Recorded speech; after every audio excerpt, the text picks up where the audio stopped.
এই তুই চিল্লাচিল্লি করতেছিস কেন? কেবল তো খেলা শুরু। আমি তাকে প্রপোজ করেছিলাম, কিন্তু তুই না করেছিলি আর আমাকে থাপ্পড় মেরেছিলি। মারবো না তো কি করব? আমি তোকে ভালোবাসতে পারবো না। তুই তো জানিস আমি নীলাকে ভালোবাসি। আমি তো জানি, কিন্তু আমি তোকে আর নীলাকে এক হতে দিব না।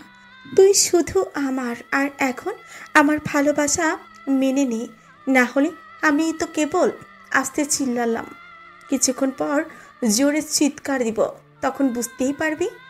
না, আমি তোকে ভালোবাসতে পারবো না। তুই সাইকো একটা মেয়ে। আর কি করবি তুই করে নে। আমার কথা শুনে সীমা রীতিমতো চিৎকার দিচ্ছে। আর দেখলাম হাতের কাপড় সালোয়ার কামিজ ছিঁড়ে ফেললো। আর কিছুক্ষণ পর আব্বু আম্মু মামা মামি ভাই আর আপু এসে দরজা ধাক্কাচ্ছে। মামা চিৎকার দিয়ে বলছে, মামনি কি হয়েছে, দরজা খোলো। সীমা দৌড়ে গিয়ে দরজা খুলে দিল। আব্বু আম্মু মামা মামি আপু ভাইয়া দরজা খোলা পেয়ে ভিতরে প্রবেশ করলো। নীলা দৌড়ে গিয়ে আম্মুকে জড়িয়ে ধরলো। আম্মু অবাক হয়ে বলল, মামনি কি হয়েছে? আর তোর কাপড় ছেঁড়া কেন? পুপ্পি, তোমার ছেলে আমাকে নষ্ট।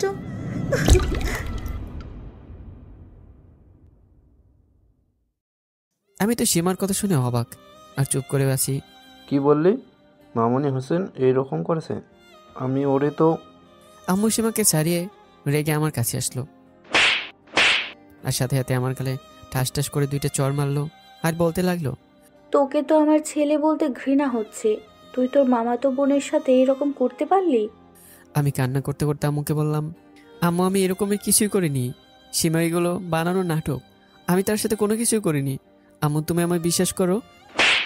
আব্বু আমার কাছে সে ঠাস করে চড় মেরে বলল, আজ থেকে তুই আমাকে আব্বু বলে ডাকবি না। তোর আব্বু মরে গেছে। তুই আজ এই বাড়ি ছেড়ে চলে যাবি। আর দুলাভাই, আমার মেয়ের সম্মান ফিরিয়ে দিতে পারবেন? হোসেনকে পুলিশে দেওয়া উচিত। ভাবি, আমি তো তোমাকে তোমার মেয়ের সম্মান অবশ্যই ফিরিয়ে দেব। আমার ছেলের সাথে সীমার বিয়ে দেব, তারপর তাকে জেলে দেব, আর সীমাকে আমার বৌমা হিসেবে থাকবে। আব্বুর এই কথা শুনে আমার যেন মাথায় আকাশ ভেঙে পড়লো। আমি কান্না করে আবার আম্মুকে বললাম, আম্মু তুমি বিশ্বাস করো, এই সীমার সাথে এরকম কাজ আমি করিনি, প্লিজ। আমার কথা শুনে আম্মু রেগে বলল, তুই আমাকে ওই মুখে আম্মু বলে ডাকবি না। আমার শুধু একটা ছেলে আর একটা মেয়ে। তুই আজ থেকে মরে গেছিস। তোর মতো জঘন্য ছেলে আমি পেটে ধরেছিলাম। আব্বু মামা ভাইয়া আমাকে ধরে নিয়ে গেল। ভাইয়া আপু আমাকে বলেছিল এই ধরনের জঘন্যতম কাজ না করলেও পারতি।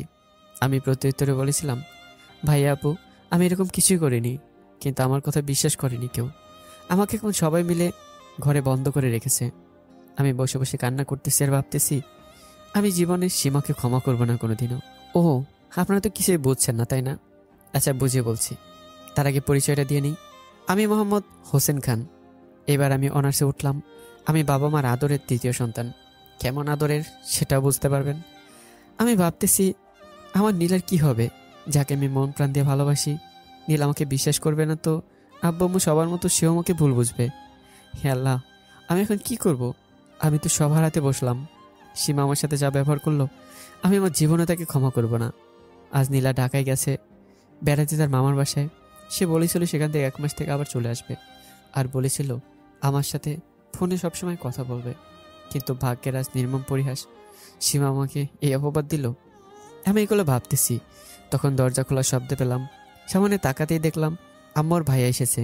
আমি উঠে গিয়ে তার পা জড়িয়ে ধরে বললাম, আম্মু তুমি আমাকে বিশ্বাস করো, আমি এমন কিছুই করিনি। আম্মু হ্যাঁচকা টান দিয়ে পা সরিয়ে নিয়ে বলল, তোর মতো সন্তানকে আমি কিভাবে বিশ্বাস করব? তুই আমার সীমা মামনিকে নষ্ট করতে চেয়েছিলি। আম্মু ভাইয়াকে অনুমতি দিল। ভাইয়া আমাকে নিয়ে গেল নিচে। গিয়ে দেখলাম কাজী সাহেব এসেছে। আমার সাথে জোর করেই পরিবারের সবাই মিলে সীমার সাথে বিয়ে দিয়ে দিল।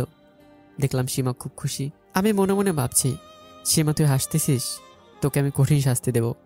বিয়ে হওয়ার পর মামা আব্বুকে বলল, দুলাভাই এখন ওই জানোয়ারকে পুলিশের হাতে তুলে দেবো। আমি মামার কথা শুনে চুপসে গেলাম। আজ আমাকে বিনা অপরাধে অপরাধী হতে হচ্ছে শুধুমাত্র সীমার কারণে। কিছুক্ষণ পর মামা আব্বু আমাকে পুলিশের হাতে তুলে দিল। আমাকে পুলিশ হ্যান্ডকাপ লাগিয়ে দিল। আমি আব্বু আম্মুর উদ্দেশ্যে বললাম, আব্বু আম্মু তোমরা একদিন এই সত্য জানতে পারবে, আমি এই ধরনের জঘন্যতম কাজ করিনি। অনেক আফসোস করবে আমাকে হারিয়ে ওই দিন। আমি বলে গেলাম। আর সীমা, তুই ভালো একটা কাজ করেছিস, এই জন্য তোকে একদিন পস্তাতেই হবে। সীমা চুপ করে আছে। অফিসার, একে নিয়ে যান, মুখ দেখতে চায় না। হ্যাঁ অফিসার, আমাকে নিয়ে চলুন। পুলিশ অফিসার সেখান থেকে আমাকে নিয়ে গেল তাদের গাড়িতে, আমায় থানায় নিয়ে গেল, আমাকে নিয়ে গিয়ে জেলে ঢুকিয়ে দিল। বর্তমানে আমি জেলে বসে আছি এক অন্ধকার রুমে। আমি কান্না করে বলছি, সীমা, তুই আমার সাথে এমন কেন করলি? আমাকে আব্বু আম্মু ভাই আপু সবার সামনে খারাপ কেন বানালি? আমি এই কথাগুলো ভাবছি, তখন কিছু একটা শব্দ পেলাম। দেখলাম সামনে জেলের দরজা খুলছে। আমি মনে মনে একটু খুশি হলাম। আব্বু আম্মু আসছে। আমার কাছে মনে হয় আমার ধারণা ভুল। দেখলাম 2জন পুলিশ অফিসার আসছে। তাদের হাতে লাঠি দেখে আমি ভয়ে চুপসে গেলাম। তারা আমার সামনে আসলো আর এসে বলল, কুত্তার বাচ্চা, আমি তোর পরিবারের কাছ থেকে শুনলাম তুই তোর মামাতো বোনকে রেপ করার চেষ্টা করেছিস। স্যার, আমি কিছু করিনি। সীমা আমাকে বাঁচানোর জন্য এমন করেছে, বিশ্বাস করুন স্যার। না, এভাবে হবে না। তোকে লাস্টবার বলতেছি, কেন তোর মামাতো বোনকে রেপ করার চেষ্টা করলি? সত্যি করে বল, তাহলে তোকে মারবো কম। না স্যার, আমি যেটা করিনি সেই দোষ আমি ঘাড়ে নিতে পারবো না। এইভাবে স্যারেরা অনেকবার বলল, কিন্তু আমি যে দোষ করিনি সেটা ঘাড়ে নিব কেন? পুলিশ অফিসার বলল, রাকিব, এভাবে হবে না। এই শালাকে একদিনের রিমান্ডে নিয়ে আচ্ছা মতো শিক্ষা দিতে হবে। ঠিক বলছিস হাবিব, 3rd ডিগ্রি দিলে এমনি থেকেই স্বীকার করবে। এই বলে 2 অফিসারের মধ্যে একজন আমাকে ধরে বেঁধে দেয় আর আমার পায়ে জোরে জোরে বাড়ি মারতে লাগলো। আমি ব্যথার শরীরে চিল্লিয়ে উঠলাম, স্যার, আমি কিছু করিনি, প্লিজ আমাকে মারবেন না। কিন্তু তারা শুনছে না, আমাকে লাঠি দিয়ে বাড়ি মারতেই থাকলো। পুলিশের মায়ের আমি কান্না করছি। এই যন্ত্রণা থেকে আমাকে মুক্তি দেওয়া আল্লাহ। আমি মার সহ্য করতে না পেরে অজ্ঞান হয়ে গেলাম। পুলিশেরা মায়েরে শেষ করে একজন দেখলো আমি নড়তেছি না। তাদের মধ্যে একজন বলল, হাবিব থাম, এর মাই ঠিক মতো দেওয়ার কারণে অজ্ঞান হয়ে গেছে। আচ্ছা ঠিক আছে, আর এই হাতের পায়ের দড়ি খুলে দে। আচ্ছা। পুলিশ অফিসাররা আমার হাতে পায়ে দড়ি খুলে দিয়ে আমাকে মেঝেতে ফেলে দিয়ে তারা চলে গেল। জেলে তালা দিয়ে চলে গেল। আমি এদিকে বেহুশ হয়ে পড়ে আছি। অন্যদিকে আব্বু আম্মু রুমে বসে আছে। আম্মু আব্বুকে বলছে, কে গো, আমার ছেলে তার মামাতো বোনের সাথে এই ধরনের জঘন্যতম কাজ করতে পারলো? কি করবা বলো, আমরা সবাই নিজের চোখে দেখলাম। আজ থেকে হোসেন নামে আমার কোনো ছেলে ছিল না। আম্মু আব্বু কিছুক্ষণ এইভাবে গল্প করলো। আর এইদিকে দীর্ঘ 4 ঘন্টা পর আমার জ্ঞান ফেলল। আমি চোখ মেলে তাকালাম, মেঝেতে পড়ে আছি। আমার শরীরটা খুব ব্যথা করতেছে। পুলিশেরা আমাকে বেধড় মারলো। আমি কত করে বললাম আমি কোনো দোষ করিনি, তাও ওরা শুনল না। আমার খুব পানির পিপাসা পেয়েছে। আমি কোনো মতো উঠে দাঁড়ালাম। পাটা খুব ব্যথা করতেছে, হাঁটতে পারতেছি না। কোনো মতো আমি জেলের রডের গেট পর্যন্ত গেলাম। রড ধরে দাঁড়িয়ে আছি, ঠিকমতো দাঁড়াতেও পারছি না। দেখলাম আশেপাশে কেউ আছে কিনা। তখন দেখলাম একজন পুলিশ এই দিকে যাচ্ছে।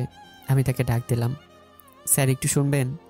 আমার কথা শুনে পুলিশ অফিসার থামলো এবং আমার কাছে এসে বলল, বলেন, কি বলবেন? স্যার, পানির পিপাসা পেয়েছে, একটু পানি খেতে দিতে যদি খুব ভালো হতো। আচ্ছা, দেরি করো, আমি পানি আনতেছি। পুলিশ অফিসার চলে গেল পানি আনতে। আমি দাঁড়িয়ে থাকতে পারছি না, তাই আমি মেঝেতে বসে পড়লাম। কিছুক্ষণ পর ওই অফিসার আসলো, এসে গেট খুলে ভেতরে ঢুকলো। দাঁড়িয়ে থেকে আমাকে পানির গ্লাস এগিয়ে দিল। আমি পানির গ্লাস নিয়ে পান করলাম এক নিঃশ্বাসে। এই ছেলে, তুমি এখানে কি অপরাধে আসছো? আসলে স্যার, আমি বিনা দোষে জেলে আসছি। মানে বুঝলাম না, বুঝিয়ে বলো। আমি প্রথম থেকে কি হয়েছে সবকিছু খুলে বললাম। আমার কথা শুনে স্যার বলল, আমি তোমার সব কথাই বুঝতে পারলাম, আর তুমি সত্যি বলছো, কারণ তোমার চেহারা দেখে বোঝা যাচ্ছে তুমি মিথ্যা বলছো না। আচ্ছা, তোমার কাছে কি কোনো প্রমাণ আছে? তাহলে খুব সহজে তোমাকে মুক্তি দেওয়া যেত জেল থেকে। না স্যার, আমার কাছে কোনো প্রমাণ নেই। ও, আর মন খারাপ করো না, আমি তো জেলার, আমি ওপর মহলে তকদির করবনি। এই ধরনের অপরাধে কমপক্ষে 1 থেকে 2 বছর সাজা হয়। তুমি নির্দেশ, আমি তোমাকে 2 মাসের মধ্যে জেল থেকে ছাড়ানোর ব্যবস্থা করব। আচ্ছা স্যার। আচ্ছা, এত কথা বললাম, তোমার নামই জানা হলো না, তোমার নামটা কি? স্যার, আমার নাম হোসেন খান। ও আচ্ছা, আর আমার নাম রবি ইসলাম। আর আমি মানা করে নিবনি যারা তোমাকে মেরেছে আর যেন না মারে। Okay sir. স্যার আমার সাথে কিছুক্ষণ গল্প করে চলে গেল গেট লাগিয়ে। আমি বুঝতে পারলাম স্যার অনেক বড় মনের মানুষ। আমি আস্তে আস্তে উঠে হেঁটে গিয়ে দেয়ালের সাইডে বসে পড়লাম। আমি দেয়ালে হেলান দিয়ে আগেকার হাসি খুশি দিনের কথা ভাবতেছি। কতই সুখের ছিল দিনগুলো। নীলার সাথে ভালোবাসার খুনসুটির মুহূর্তগুলো ভাবতেছি। ভাবতে ভাবতে চোখ দিয়ে পানি পড়তেছে। আমি ডুব দিলাম আমার অতীতে, 3 বছর আগের কথা। চলুন তাহলে আপনাদেরকে শুনিয়ে নিয়ে আসি। একদিন আমি আরামে ঘুমিয়ে আছি।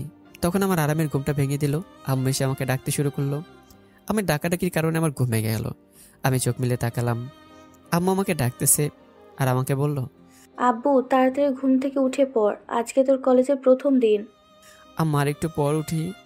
না, এখনই ওঠ, আর তোকে কলেজের রুম দেখিয়ে দিয়ে আমি ক্লাসে যাব। উঠতেছি। আম্মু চলে গেল। আমি ঘুম থেকে উঠে ফ্রেশ হতে গেলাম। ও, আপনাদের তো বলা হয়নি, আমি যে কলেজে ভর্তি হয়েছি সেই কলেজে আমার আম্মুর শিক্ষিকা, আর আব্বু এই কলেজের প্রিন্সিপাল। আমি ফ্রেশ হয়ে নতুন কাপড় পরে নিচে চলে আসলাম। আপু, আব্বু, ভাইয়া রেডি হয়ে বসে আছে। আমি গিয়ে তাদের পাশে বসে পড়লাম। আম্মু আমাদের খেতে ডাকলো। আমরা গিয়ে খাবার খাওয়া শেষ করে একসাথে গেলাম কলেজে। ভাইয়া আপু পড়াশোনা শেষ করে আমাদের কলেজে চাকরি করে। তারা সবাই অফিস রুমে চলে গেল। আর আমি হেঁটে হেঁটে যাচ্ছি, তখন কে যেন ডাক দিল। পিছনে ফিরে দেখলাম নাহিদ আমাকে ডাক দিয়েছে। নাহিদার আমি ছোটবেলা থেকে বেস্ট ফ্রেন্ড। নাহিদ আমার কাছে এসে বলল, দোস্ত কেমন আছিস? এই তো ভালো। আর তুই এখানে ভর্তি হয়েছিস? আর ওই দুই হারামি কোথায়? আমি এখানেই ভর্তি হয়েছি, আর ওরা দুইজন এখানে ভর্তি হয়েছে। আমরা 4 জন নেংটুকালের বন্ধু। হ্যাঁ, ওরা কি কলেজে আসছে? এই তো দেখ আসতেছে। আমি দেখলাম রবি আর রাইমান আসলো। আমাদের কাছে এসে আমাকে রাইমান বলল, কেমন আছিস? এই তো ভালো রে, তোরা কেমন আছিস?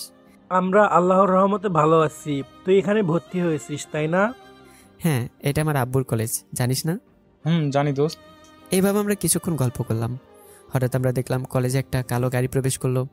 আমরা সবাই হা হয়ে তাকিয়ে আছি। আমি দেখলাম গাড়ি থেকে নীল শাড়ি পরিহিত একটা মেয়ে নামলো। আমি তো তাকে দেখে কলেজের প্রথম দিনই বাস থুকু ক্রাশ খেলাম। আমি অপলক দৃষ্টিতে ওই নীল শাড়ি পরিহিত মেয়েটাকে দেখছি। নাহিদ আমার দিকে খেয়াল করলো। আমি তার দিকে তাকিয়ে আছি। নাহিদ আমাকে ডাক দিল। আমি ঘোর কাটিয়ে স্বাভাবিক হয়ে বললাম, হ্যাঁ দোস্ত বল। হা করে কি দেখতেছিস? ক্রাশ খেয়ে গেলি নাকি? হ্যাঁ দোস্ত, ওই মেয়েটাকে দিকে ক্রাশ খেয়ে গেলাম। আমি এটা বললাম, তারা হাসতে শুরু করলো। এই হারামিরা চুপ করতো, ঘটা দিয়েছে, চল ক্লাসে যাই। আচ্ছা চল। তারপর 4 জন আমাদের ডিপার্টমেন্টে চলে আসলাম। আমরা 4 জন ক্লাসে ঢুকে পড়লাম। সবাই আমাদের দিকে তাকিয়ে আছে।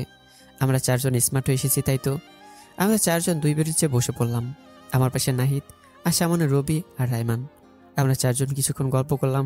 কিছুক্ষণ পর আমার আম্মু, মানে ক্লাসের ম্যাডাম, আর আম্মুর সাইডে আমার ক্রাশ খাওয়া মেয়েটি। আমরা সবাই দাঁড়িয়ে পড়লাম, সালাম দিলাম। আম্মু সবাইকে বসতে বলল। আম্মু সবার উদ্দেশ্যে বলল, তোমরা সবাই কেমন আছো? জি ম্যাডাম, আমরা সবাই ভালো আছি। আপনি কেমন আছেন? ভালো আছি। এই মেয়েটির নাম হলো নীলা। এই এলাকায় নতুন, আর তোমাদের সাথেই পড়াশুনো করবে। সবাই নীলার সাথে বন্ধুসুলভ আচরণ করবে। আচ্ছা ম্যাডাম। আমি জানতে পারলাম মেয়েটির নাম নীলা। নীলা তার জায়গায় গিয়ে বসলো। আম্মু সবার সাথে পরিচিত হয়ে নিল। আমাকে আম্মু দাঁড়াতে বলল। আমি দাঁড়িয়ে পড়লাম। আম্মু আমাকে বলল, এই ছেলে, তোমার নাম কি? আমি আম্মুর কথা শুনে হা হয়ে আমার 3 বন্ধুর দিকে তাকিয়ে আছি। আম্মু আব্বুর সাথে আমি সব কিছুতেই ফ্রি, তাই আমি আম্মুকে এসে বললাম, ম্যাডাম আমার নাম হোসেন খান। আমার বাবার নাম সাইফুল ইসলাম, বর্তমানে কোন কলেজের প্রেসিডেন্ট। আর আম্মু মোসাম্মদ শিমুল আক্তার, বর্তমানে নিধি পাবলিক ইউনিভার্সিটি ও কলেজের প্রধান শিক্ষিকা। আম্মু আমার কথা শুনে হাসি দিয়ে বলল, তোমার আম্মু এই কলেজের শিক্ষিকা? কোথায়, দেখলাম না তো। হ্যাঁ, দেখতে তো পাবেনই না। বর্তমানে তিনি ক্লাস করাচ্ছে ইন্টার ফার্স্ট ইয়ারের সায়েন্স ডিপার্টমেন্টে। আমার ক্লাসের নাম শুনে সবাই আমার দিকে তাকিয়ে আর আম্মুর দিকে তাকিয়ে আছে। একজন ছাত্রী দাঁড়িয়ে বলল, ম্যাডাম, এটা আপনার ছেলে? তাহলে পরিচয় নিলেন না কেন? এমনি নিলাম, তাছাড়া তোমরা ভাববা হোসেনের পরিচয় নিলাম না কেন। ও আচ্ছা। আম্মু কিছুক্ষণ সবার সাথে গল্প করে পড়া বোঝাতে লাগলো। এইভাবে আম্মুর ক্লাস নেওয়া শেষ হলো। এভাবে একে একে সব ক্লাস করলাম। দুপুরে খাওয়ার জন্য ঘন্টা পড়লো। আমরা সবাই ক্লাস থেকে বের হলাম।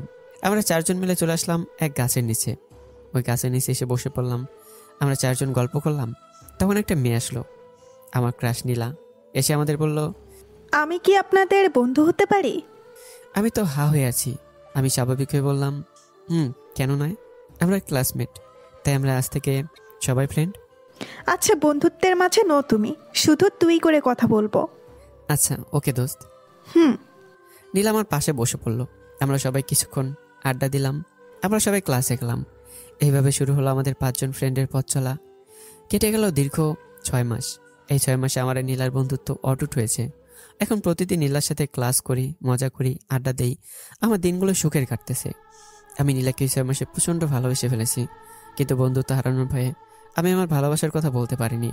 নীলাকে অনেকভাবে ভালোবাসার কথা বলার চেষ্টা করেছি, কিন্তু নীলা বোঝার চেষ্টা করেনি। প্রতিদিন নীলার সাথে ফোনে কথা বলেছি, আর মাঝে মধ্যে কথা না বলে সে কে রাগ, তাই আমি তার ফোন ধরার সবসময় চেষ্টা করেছি। দীর্ঘ 6 মাস পর আমি একদিন ঘুমিয়ে আছি আরামে। কিন্তু আমার স্বাদের ঘুমটা কেউ একজন ভেঙে দিল। মোবাইল বাজতে শুরু করলো, বেজেই যাচ্ছে। আমি ঘুমটা ভেঙে গেল দেখে মোবাইলটা হাতে নিয়ে দেখলাম নীলা ফোন দিয়েছে। আমি সাথে সাথে রিসিভ করলাম। নীলা রেগে বলল, ওই তুই এখন ঘুম থেকে উঠিসনি? কে বলে উঠলাম রে বিষ্টু, রাগ করিস না। আমার ফোন সাথে সাথে না ধরলে পরের বার তোর কি করি? আচ্ছা লে, এবার থেকে তাড়াতাড়ি উঠ। মানে কি জন্য ফোন দিলি? ওই হারামি, কি জন্য ফোন দিলাম? কলেজে যাবি না? আর আজকে অনার্সদের বিদায় অনুষ্ঠান, সেজে আসবি। হ্যাঁ আচ্ছা, সেজে যাব, নতুন কাপড় পরে যাব। আচ্ছা তাড়াতাড়ি আয়। ওকে। আমি কিছুক্ষণ পর ফোন রেখে দিলাম। আমি ঘুম থেকে উঠে ফ্রেশ হতে গেলাম। ফ্রেশ হয়ে এসে আমি নতুন কাপড় চোপড় পরে নিলাম কলেজে যাওয়ার জন্য। আমি নিচেও আসলাম। নিচে এসে দেখলাম ভাই আপু বসে আছে। আমি তাদের পাশে বসে পড়লাম। আম্মুকে চিল্লিয়ে বললাম, ও ম্যাডাম খেতে দেন, ক্ষুধা লাগছে। আম্মু কিচেন রুম থেকে বলল, ওই হাদারাম চিল্লাচ্ছিস কেন? খাবার নিয়ে যাচ্ছি, দেরি কর। ভাই আপু হেসে উঠলো, এই যে স্যার, বেশি হাসা কিন্তু ভালো নয়। হু, ফাজিল একটা। ভাইয়া বললে ডাকবি, স্যার বললে কেমন কেমন লাগে। আপু তোকে তো পেতনি লাগতেছে সেজে। পিচ্ছি, আজ বিদায় অনুষ্ঠান আমাদের, তাই তোকে কিছু বলছি না, পরে দেখে নেবো। হ্যাঁ, আসলে আপুদের আজ বিদায় অনুষ্ঠান। আপু অনার্স ফাইনাল ইয়ারে পড়ে। আম্মু কিছুক্ষণ পর আমাদের খেতে ডাকলো। আমরা খাবার টেবিলে গেলাম। আম্মু খাবার বেড়ে দিল। আমি আম্মুকে বললাম, এই যে আম্মু, আমাকে তুলে খাওয়াও। ও বড় হয়ে গেছে, আর ছোটদের মতো খাবার তুলে খাবো। আয় তোকে খাবার তুলে খাওয়াই। আম্মু আমাকে তুলে খাওয়ালো। খাওয়া শেষ করলাম। আব্বু আগেই বেরিয়ে গেছে কলেজে অনুষ্ঠানের জন্য। আমি, আম্মু, ভাইয়া, আপু একসাথে গাড়ি নিয়ে কলেজে চলে আসলাম। আমি গাড়ি থেকে নেমে দেখলাম চারদিকে সাজানো। সামনে স্টেজ সাজাচ্ছে বড় অপুরা, সবাই সেজে এসেছে। আমি সোজা রাইমন, রুবি আর নাহিদের কাছে গেলাম। তারা গল্প করছে। আমি তাদের কাছে গেলাম। রাইমান বলল, আরে আমাদের হিরো আইছে। হিরো আমাদের। তারা বলা বলি করছে। আমার চোখ জোড়া আশেপাশে একজনকে খুঁজতেছে। রবি এটা দেখে বলল, দোস্ত, তোকে একটা কথা বলতে ভুলে গেছি। হ্যাঁ বল, কি বলে গেছিস? তুই নীলাকে খুঁজতেছিস। নীলা তোকে একটা সারপ্রাইজ দিবে, তাই তোকে কলেজের ছাদের উপর যেতে বলেছে। কি জন্য দোস্ত নীলা উপরে যেতে বললো? আমরা বলতে পারবো না, তুই উপরে যা। আচ্ছা যাচ্ছি। আমি সেখান থেকে হেঁটে গিয়ে সিঁড়ি হয়ে ছাদের উপরে গেলাম। দেখলাম নীলা সামনে দাঁড়িয়ে আছে। আমি নীলার পাশে গিয়ে নীলাকে বললাম, কি জন্য রেখেছিস নীলা? আমার কথা শুনে নীলা আমার দিকে তাকালো আর বলল, দোস্ত তুই এসেছিস? হ্যাঁ বল, কি জন্য ডাকলি? বলতেছি। নীলা আমার সাথে যা করলো তা দেখে তো আমি অবাক।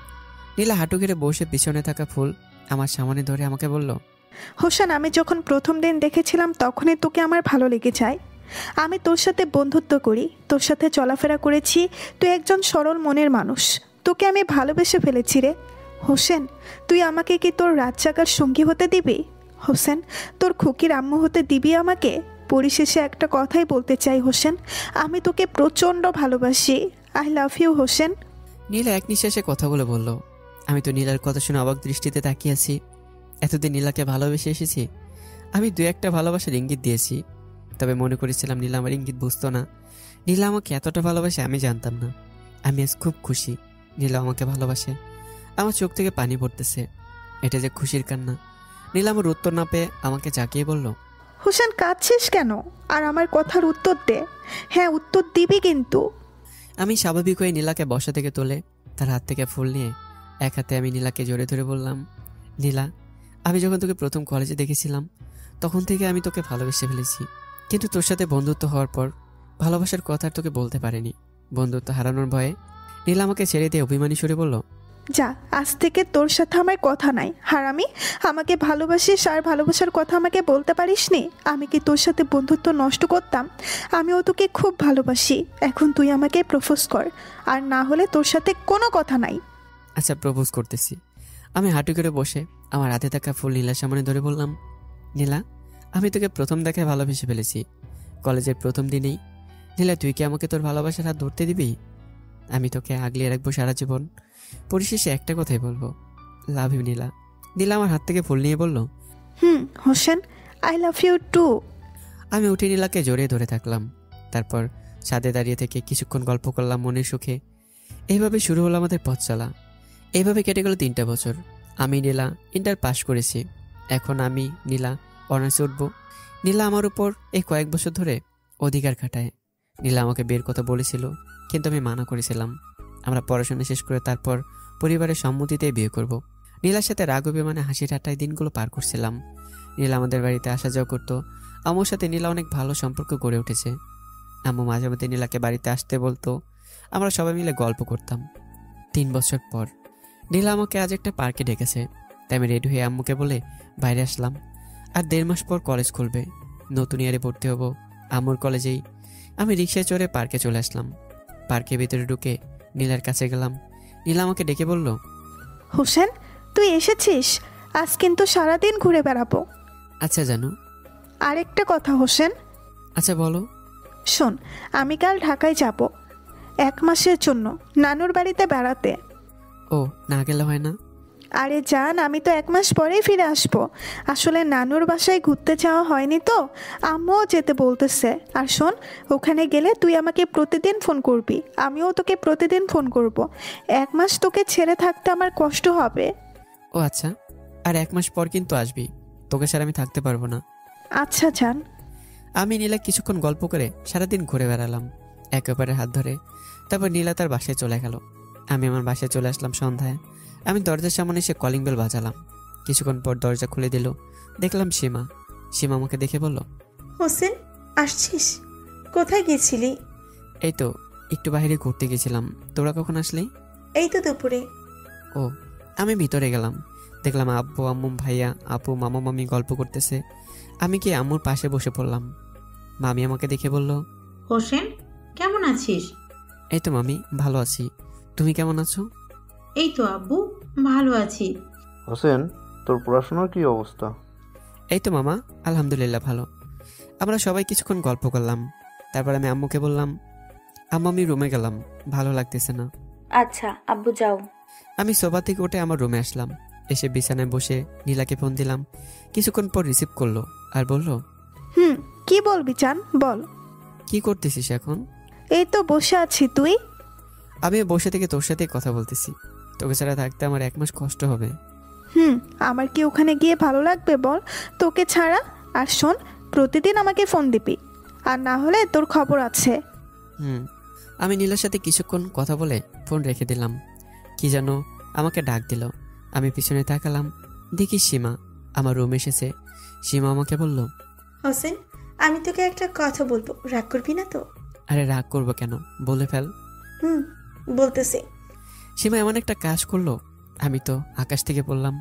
সীমা হাঁটু গেড়ে বসে আমার সামনে ফুল নিয়ে বলল, হোসেন আমি তোকে অনেক দিন ধরে ভালোবাসি, প্লিজ তুই আমার ভালোবাসা গ্রহণ কর। I love you Hossain. আমি তো অবাকে চরম পর্যায়ে। আমি স্বাভাবিক হয়ে সীমাকে নিচ থেকে তুলে ধরলাম। সীমা তুই এটা কি করলি? আর তোকে তো আমার ভালোবাসা নীলার কথা বলেছিলাম। বলেছিলি, কিন্তু আমি তোকে ভালোবাসি, প্লিজ আমার ভালোবাসা গ্রহণ কর। সীমা আমি তোকে ভালোবাসতে পারবো না, আমি নীলাকে ভালোবাসি আর তাকেই বিয়ে করব। ওই নীলার মধ্যে কি আছে যে আমার মধ্যে নেই? আর আমি যেই জিনিস চাই আমি সেটা জোর করে হলেও আদায় করি। শোন, আমি লাস্টবার কথা বলতেছি, আমি তোকে ভালোবাসি না, আমি নীলাকে ভালোবাসি। আর ওর মধ্যে সুন্দর মন আছে। ওই নীলার বাচ্চা তোকে কি জাদু করেছে?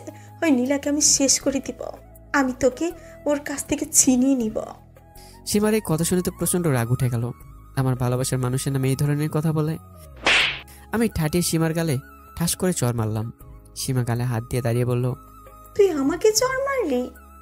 আমার আব্বু আম্মু আমাকে কোনোদিনও মারেনি, তোকে আমি দেখে নিব, আর আমি তোকে আমার করে নিব ওই নীলার কাছ থেকে।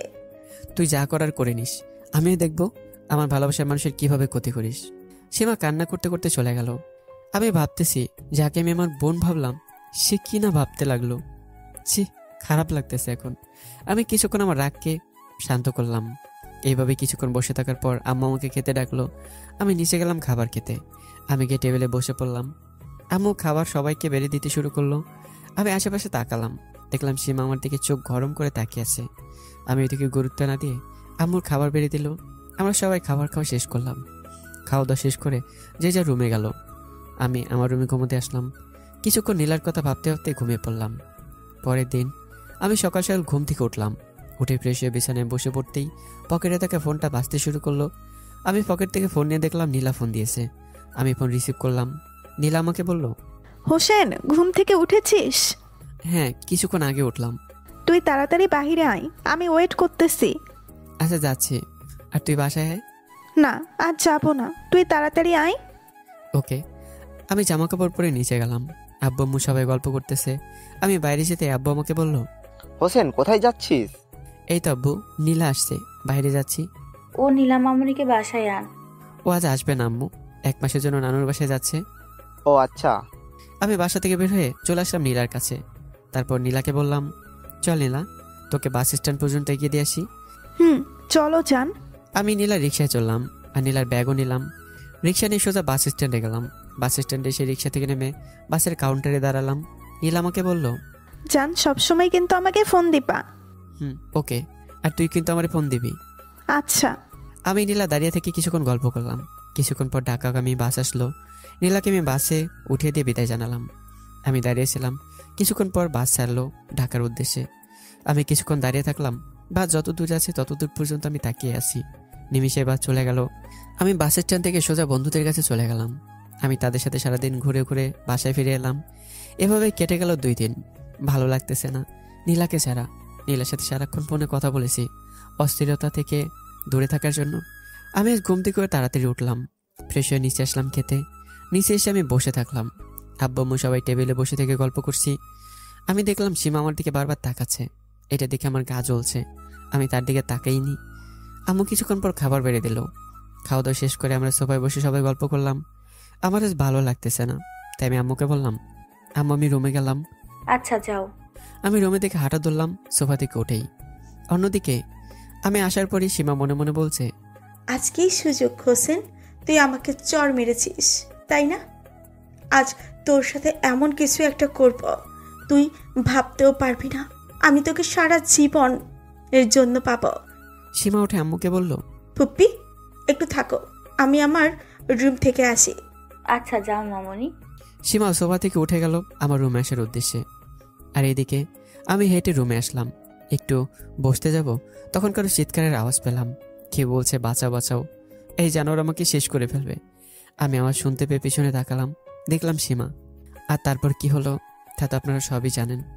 অতীত শেষ, এবার বর্তমান। এইভাবে জেলে বসে দেয়ালে হেলান দিয়ে ভাবতেছি আগের দিনের কথাগুলো। কখন যে 3 ঘন্টা পার হয়ে গেল বুঝতেই পারলাম না। আমি হঠাৎ কারো ডাকে অতীত থেকে বাস্তবে ফিরলাম। সামনে দেখলাম রবি স্যার আমাকে ডাকতেছে। আর দেখলাম স্যারের হাতে খাবারের প্লেট।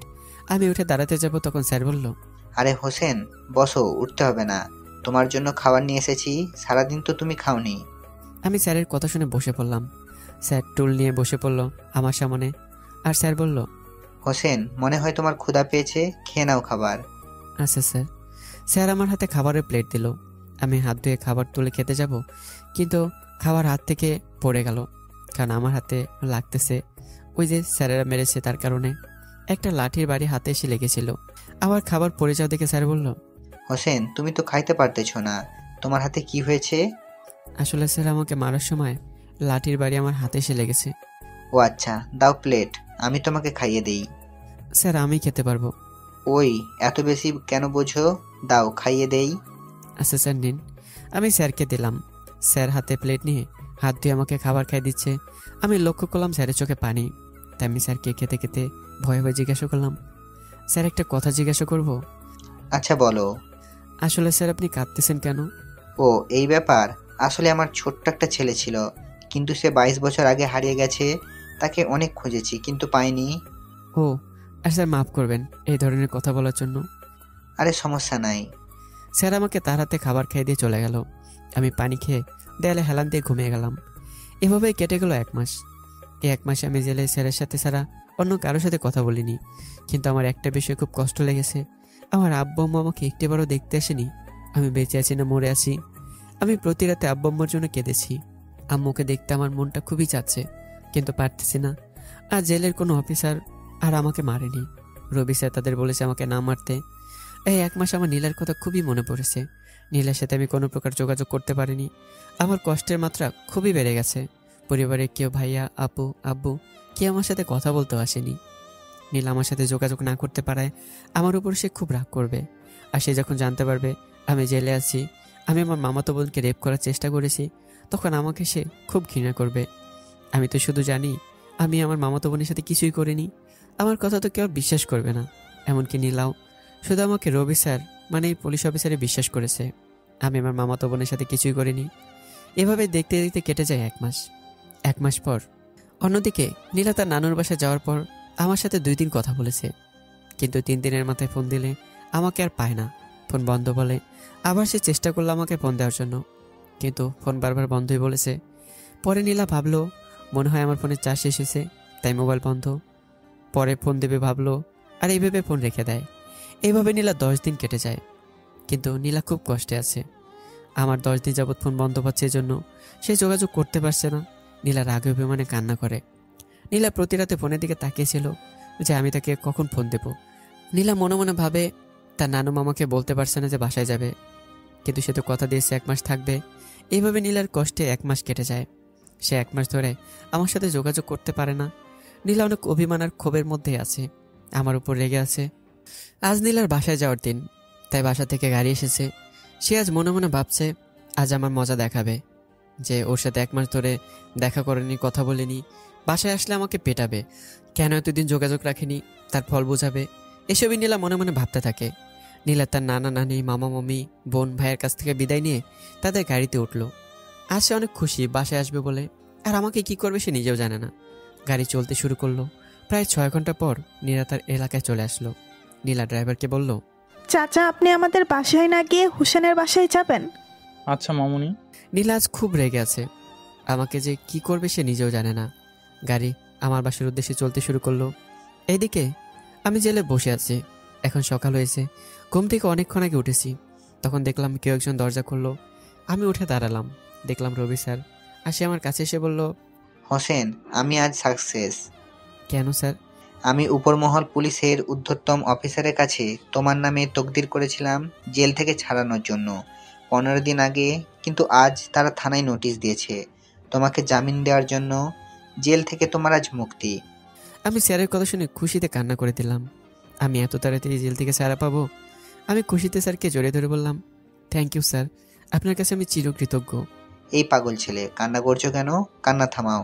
আর আমি পুলিশ হয়ে একটা দায়িত্বে আছি না, নির্দোষ মানুষকে আমরা কিভাবে শাস্তি দেই, আর আমি এত তদন্ত করব। তোমার সাথে শুধু সীমাই জঘন্য কাজ করেছে, না তার সাথে আর কেউ জড়িত আছে? হ্যাঁ। আচ্ছা বেশি দেরি করো না, যাও তোমার আম্মুর কাছে যাও, তাদেরও এতদিন রাগ অভিমান কমে গেছে। হ্যাঁ স্যার, যাব। আম্মুকে দেখতে খুব ইচ্ছা করতেছে। আচ্ছা যাও, পরে তোমার সাথে দেখা হবে ইনশাল্লাহ। আচ্ছা স্যার। আমি স্যারকে বিদায় জানিয়ে জেল থেকে বের হয়ে আসলাম। আজ আমি খুব খুশি, আব্বু আম্মু সবার সাথে দেখা করব। আমি রাস্তায় হেঁটে হেঁটে বাসার দিকে চলে আসলাম। 8 ঘন্টা লাগলো বাসায় আসতে। আমি বাসার ভিতরে ঢুকে দরজা দাঁড়িয়ে খুশি মনে কলিং বেল বাজালাম। কিছুক্ষণ পর দেখলাম দরজা খুলে দিল। দেখলাম আম্মু। আমি আম্মুকে দেখে খুশি হয়ে বললাম, আম্মু কেমন আছো? তুই কে? আমি তোকে চিনতে পারলাম না। আম্মুর কথা শুনে খুশি মনটা নিমিষে কালো হয়ে গেল। তখন আম্মুকে বললাম, আম্মু আমি তোমার ছেলে হোসেন, আজ আমাকে চিনতে পারতেছো না? কে তোর আম্মু? আজ থেকে 1 মাস আগে আমার সন্তান মরে গেছে। যে তার মামাতো বোনের ইজ্জত নষ্ট করতে চায় সে আমার সন্তান হতে পারে না। আমি আম্মুর কথা শুনে কান্না করতে করতে আম্মুর পায়ে পড়ে গেলাম। আম্মুর পা জড়িয়ে ধরে বললাম, আম্মু আমি এই ধরনের কাজ করিনি, প্লিজ আম্মু আমাকে বিশ্বাস করো তুমি। আমাদের আওয়াজ পেয়ে আব্বু, আপু, ভাইয়া আর সীমান দরজার কাছে আসলো। আম্মু বলল, তুই আমার পা ছাড়, আর এই তোর এই অপবিত্র শরীরে আমাদের স্পর্শ করবি না। আমার 1 সন্তান 1 মাস আগে মরে গেছে, এখন শুধু আমার 1 ছেলে 1 মেয়ে। আমি আম্মুর পা ছেড়ে দিয়ে কান্না করতে করতে আব্বুকে বললাম, আব্বু প্লিজ আমি এই ধরনের কাজ করিনি, তোমরা আমার কথা বিশ্বাস করো। তোর কথা বিশ্বাস করব কেন? তোর মতো সন্তান আমাদের দরকার নাই। এর মধ্যে ভাইয়া বলে উঠল, আব্বু আম্মু তুমি ওকে মাফ করে দাও, ও ছোট মানুষ, এক ভুল করতেই পারে, তাই বলে তোমরা ওকে দূরে ঠেলে দিও না। আম্মু ভাইয়া ঠিক বলেছে। তোরা চুপ থাকবি? আর হোসেন তুই এখন থেকে চলে যা, আর না হলে তুই আমার মরা মুখ দেখবি, আর কোনোদিন আমাদের সাথে যোগাযোগ করার চেষ্টা করবি না। আমার আম্মুর কথা শুনে যেন মাথায় আকাশ ভেঙে পড়ল। আমি কান্না করতে করতে বললাম, আম্মু তোমাদের আর আমার মুখ দেখতে হবে না, আমি চলে যাবো এই শহর ছেড়ে, আর একদিন তোমরা আফসোস করবে সত্যিটা জানলে। আমি কান্না করতে করতে বের হয়ে আসলাম বাসা থেকে। আমি এখন কান্না করছি আর রাস্তায় হাঁটছি আর ভাবছি, আম্মু আমার সাথে এরকম করতে পারলো? আমাকে বিশ্বাস করলো না। আর থাকবো না এই শহরে। আমি হেঁটে অনেক দূরে চলে আসলাম, আর একটা গাছের ছায়া নিচে বসে পড়লাম। আজ আমার খুব কষ্ট লাগছে। চোখ বন্ধ করে কান্নায় ভেঙে পড়লাম। এইভাবে যে কখন 1 ঘন্টা সময় পার হয়ে গেল কান্না করার জন্য বুঝতেই পারিনি। হঠাৎ কি একজন আমাকে স্পর্শ করলো। আমি চোখ মেলে তাকালাম, দেখলাম পুলিশের জেলার রবি স্যার। রবি স্যার আমাকে বলল, হোসেন, তুমি বাসায় যাওনি? না স্যার, আমাকে বাসায় আম্মু আব্বু কেউ মেনে নেয়নি। আমাকে বাসা থেকে বের করে দিয়েছে। আমি শহরে থাকবো না। ও, আর কান্না করছো কেন? দেখবা একদিন সব ঠিক হয়ে যাবে। আর এই শহরেই তুমি থাকবা, আমাদের বাসায় থাকবা। চলো, তোমার জন্য কিছু কিনে বাসায় যাব। স্যার, আমি একজন জেল ফেরত আসামি। আমি খারাপ, কারো বাসায় যেতে চাই না। আপনাদের বাসায় গেলে আপনাদের পরিবারের মানুষ আমাকে মেনে নেবে না। স্যার আমার এই কথা শুনে রেগে গিয়ে আমার গালে ঠাস করে চড় মারলো। আমি গালে হাত দিয়ে কান্না করতেছি, আর উনি বলল, ওই, তুই বেশি বুঝোস তাই না? আমি তোকে নিজের সন্তানের মতো দেখছি, আর আজ তুই আমাদের বাসায় যাবি, এটা আবার লাস্ট কথা? আর হোসেন, তুই এখান থেকে লেখাপড়াশোনা কমপ্লিট করবি। এখন চল আমার সাথে। আমাকে কথা বলতে না দে হাত ধরে টেনে নিয়ে গেল। অন্যদিকে আম্মু দরজা লাগিয়ে দে সবার উদ্দেশ্যে বলল, কেউ আর হোসেনের নাম উচ্চারণ করবা না। এই কথা বলে আম্মু কান্না করতে করতে রুমে চলে গেল। আম্মু রুমে এসে বলছে, কেন এমন করলি হোসেন? তোকে ছাড়া থাকতে যে আমারও কষ্ট হচ্ছে। এইভাবে কান্না করছে আর বলছে। অন্যদিকে নীলার গাড়ি কিছুক্ষণের মধ্যেই আমাদের বাড়ি চলে আসলো। নীলা গাড়ি থেকে নেমে বাসার ভিতরে ঢুকতে যাবে, তখন কেউ একজন তাকে ডাক দিল। দেখলো নাহিদ, রবি আর রায়মান তার সামনে। নাহিদ বলল, নীলা, তোর সাথে তো দেখাই হয় না। এই তো রে, নানুর বাসায় ছিলাম, আজ আসলাম। ও, তা তুই এখানে কেন? এই তো রে হোসেন, আমার ফোন 1 মাস ধরে ধরতেছে না। তার ফোন বন্ধ বলতেছে, আর যোগাযোগ করতে পারতেছি না। তারে আজ কি মাইর দিব, ভেতরে আগে যাই। আজ আমরা ওই শালার 12টা বাজাবো। আমরাও ফোন দিচ্ছি, কিন্তু তার ফোন বন্ধ বলতেছে। চল যাই। আচ্ছা। নীলা, রায়মান, রবি, নাহিদ তারা বাসায় ঢুকলো। দরজার সামনে এসে কলিং বেল বাজালো। কিছুক্ষণ পর একজন খুলে দিল। দেখলো আপু। আপু নীলাকে বলল, নীলা, কেমন আছো তোমরা? এই তো। আপু, তা হোসেন কোথায় আপু? তার কোনো খবর পাচ্ছি না। আপু চুপ করে আছে, কোনো কথা বলছে না। নীলা, রায়মান, রবি, নাহিদ সবাই বাসার ভিতরে ঢুকে পড়ল। নীলা চিৎকার করে আমাকে ডাকতেছে আর খুঁজছে। এইভাবে নীলা চিৎকার করছে, তখন আব্বু, ভাইয়া, সামিয়া সবাই নিচে আসলো। আম্মু নীলাকে বলল, মামনি, কি হয়ে এভাবে চিৎকার করতেছো কেন? আন্টি, হোসেন কোথায়? তার সাথে আমি 1 মাস ধরে যোগাযোগ করতে পারতেছি না। কোথায় সে? আসলে নীলা, সে এখানে আর থাকে না, বর্তমানে জেলে আছে। আম্মুর কথা শুনে নীলা চরম অবাকের পর্যায়ে। নীলা আম্মুকে বলল, কি বলতেছেন এগুলা? সে জেলে কেন? আসলে নীলা, সে একটা মেয়েকে রেপ করতে চেয়েছিল। কি বলতেছেন এই কথাগুলো? আমি বিশ্বাস করি না। নীলা, এই তো সামনে একটা মেয়ে দেখতে পাচ্ছ, হোসেনের মামাতো বোন, তোকে রেপ করার চেষ্টা করছিল। নীলা সে তো কান্না করতেছে। সে ভাবতেছে তার ভালোবাসার মানুষ তাকে এইভাবে ঠকালো। নীলা, রায়মান, নাহিদ, রবি সবার চোখে পানি। রায়মান কান্না করে বলে উঠল, হোসেন এই জঘন্যতম কাজ কোথায় করছিল? ভাইয়া তার রুমে সামি আপুর ইজ্জত নষ্ট করতে চেয়েছিল। আমরা তাকে সময় মতো ধরে ফেলি। সামি আপুর সাথে বিয়ে দিয়ে জেলে পাঠিয়ে দিয়েছি।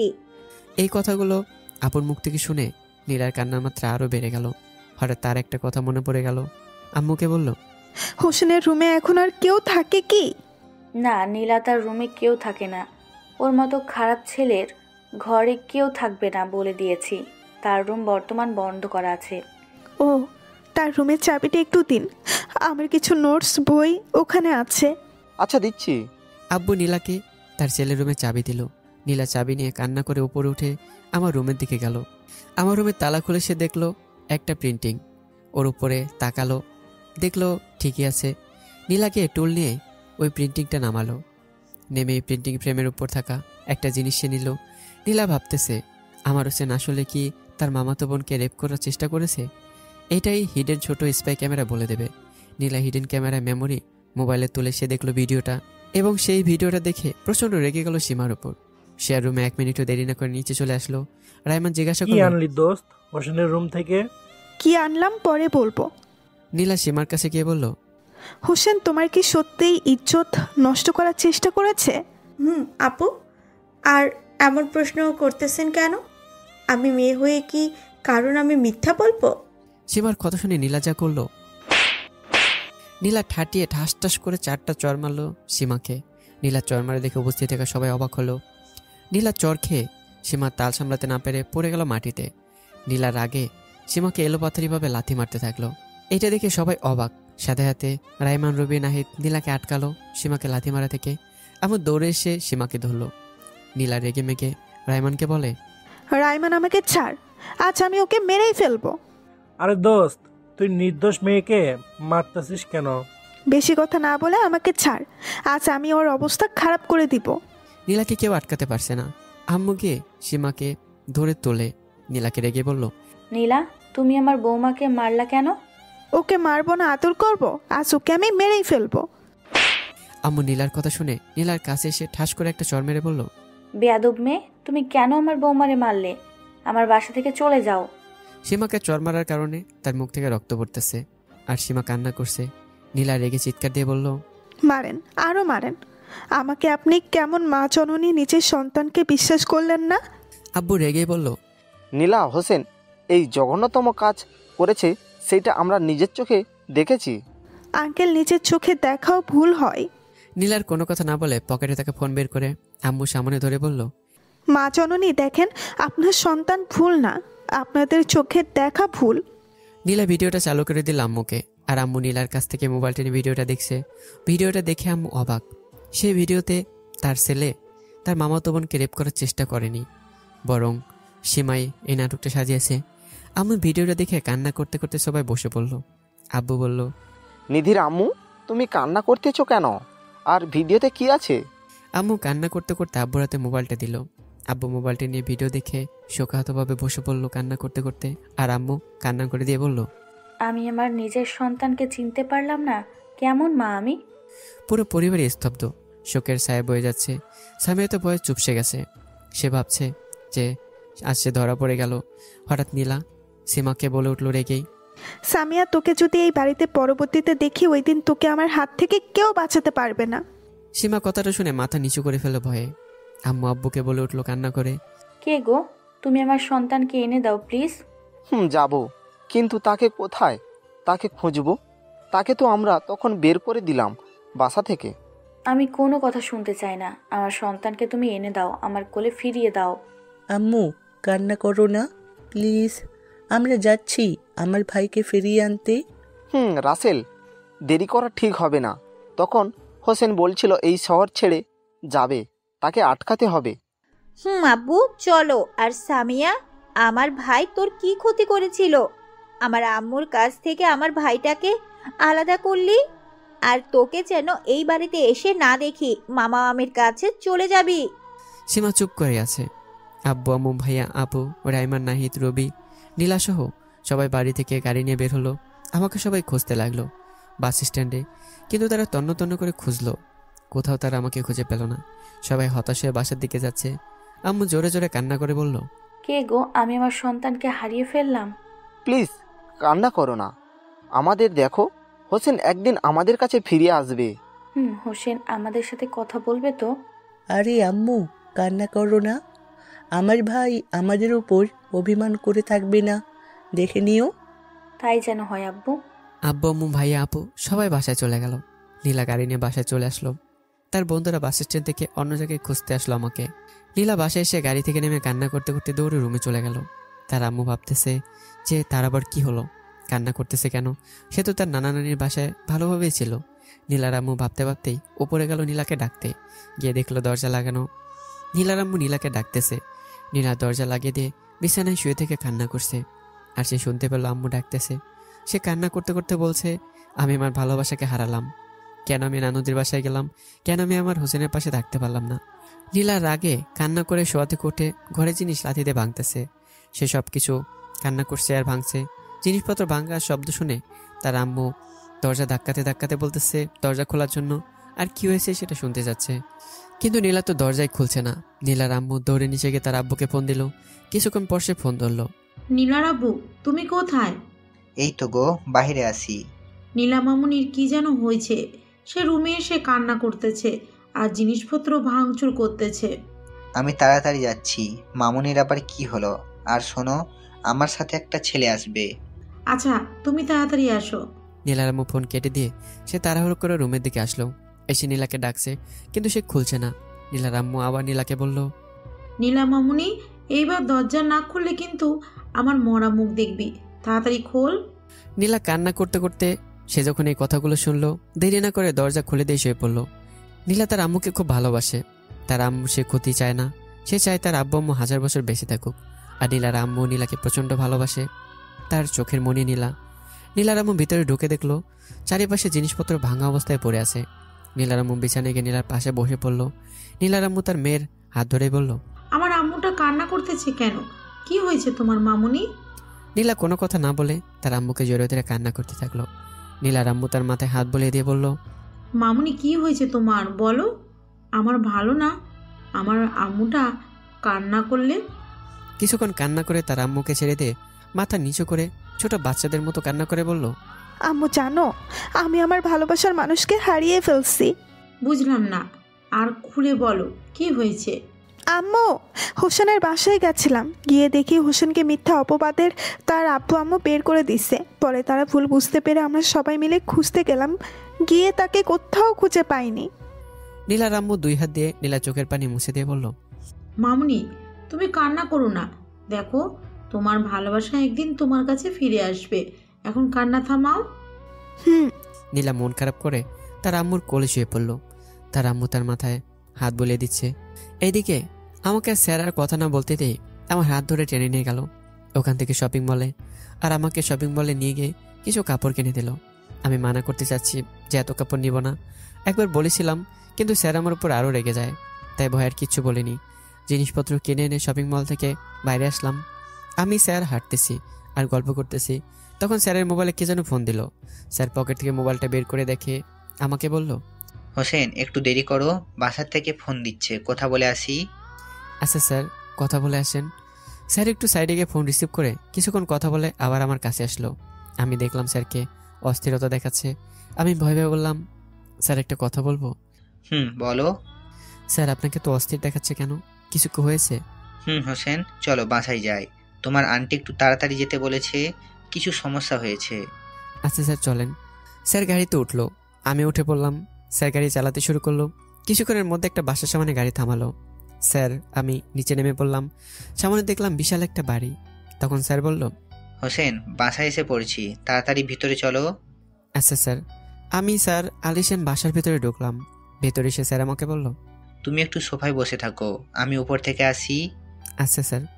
স্যার চলে গেল আর আমি সবাই বসে থেকে মাথা নিচু করে আগেকার দিনগুলোর কথা, আমার আর নীলা রোমাঞ্চকর সময়ের কথাগুলো ভাবতেছি। ভাবতেই চোখ ভিজে এলো। অন্যদিকে নীলা তার আম্মুর কোলে শুয়ে আছে মাথা দিয়েই। তার চোখ দিয়ে এখনো পানি পড়ছে। হঠাৎ সে দেখতে পেলো তার আব্বু এসেছে। নীলার আব্বু বিছানায় এসে নীলার আম্মুর পাশে বসে পড়লো। নীলার আব্বু মাথায় হাত দিয়ে বলল, কি হয়েছে মামুনি তোমার? নীলা আম্মুর কোল থেকে উঠে তার আব্বুকে জড়িয়ে ধরে কান্না করছে। নীলার আম্মু সান্ত্বনা দেওয়ার চেষ্টা করতেছে। তার আব্বু আবার বলল, মামুনি কি হয়েছে?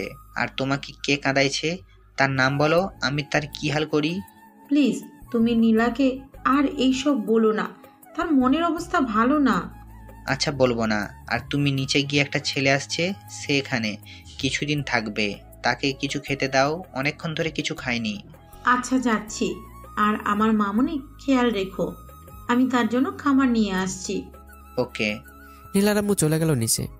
এইদিকে আমি বসে আছি ভাবতেছি। তখন দেখলাম কেউ একজন আমাকে ডাক দিল। আমি মাথা তুলে তাকালাম। সামনে দেখলাম একজন মহিলা। মহিলাটি অবাক চোখে আমার দিকে তাকিয়ে আছে। পরে সে স্বাভাবিক হয়ে বলল, তোমার নাম কি? আমার নাম হোসেন খান ম্যাডাম।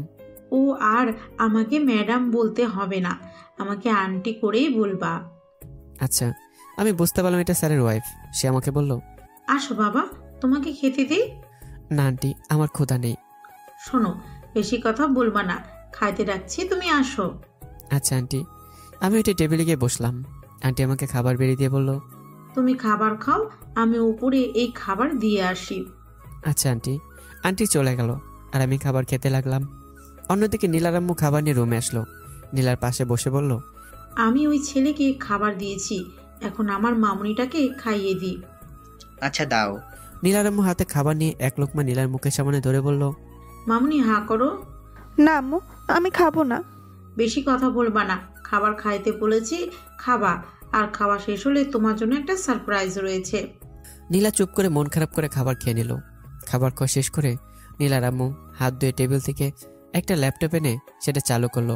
নীলার আব্বু শুধু দেখতেছে, আর নীলার আম্মু নীলাকে বলল, মামুনি দেখো তো একে চিনতে পারো কিনা।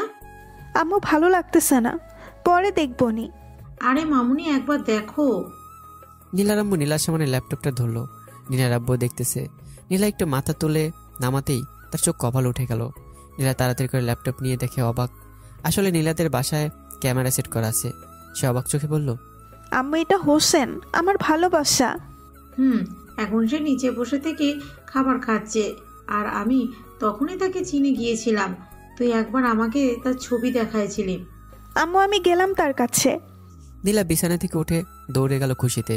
নীলার আব্বু নীলার আম্মুকে বলল, আমি তো কিছুই বুঝতে পারলাম না। নীলা হোসেনকে ভালোবাসে অনেক আগে থেকে, তা তুমি তাকে কোথায় পাইলা? হোসেন আমার জেলে 1 মাস ছিল, তাকে তার মামাতো বোন অপবাদ দিয়ে ফাঁসাইছে, আর আমি বুঝতে পারছি সে নির্দোষ। তাই আমি ওপর মহলে তকদির করে তার জামিনের ব্যবস্থা করিয়েছি।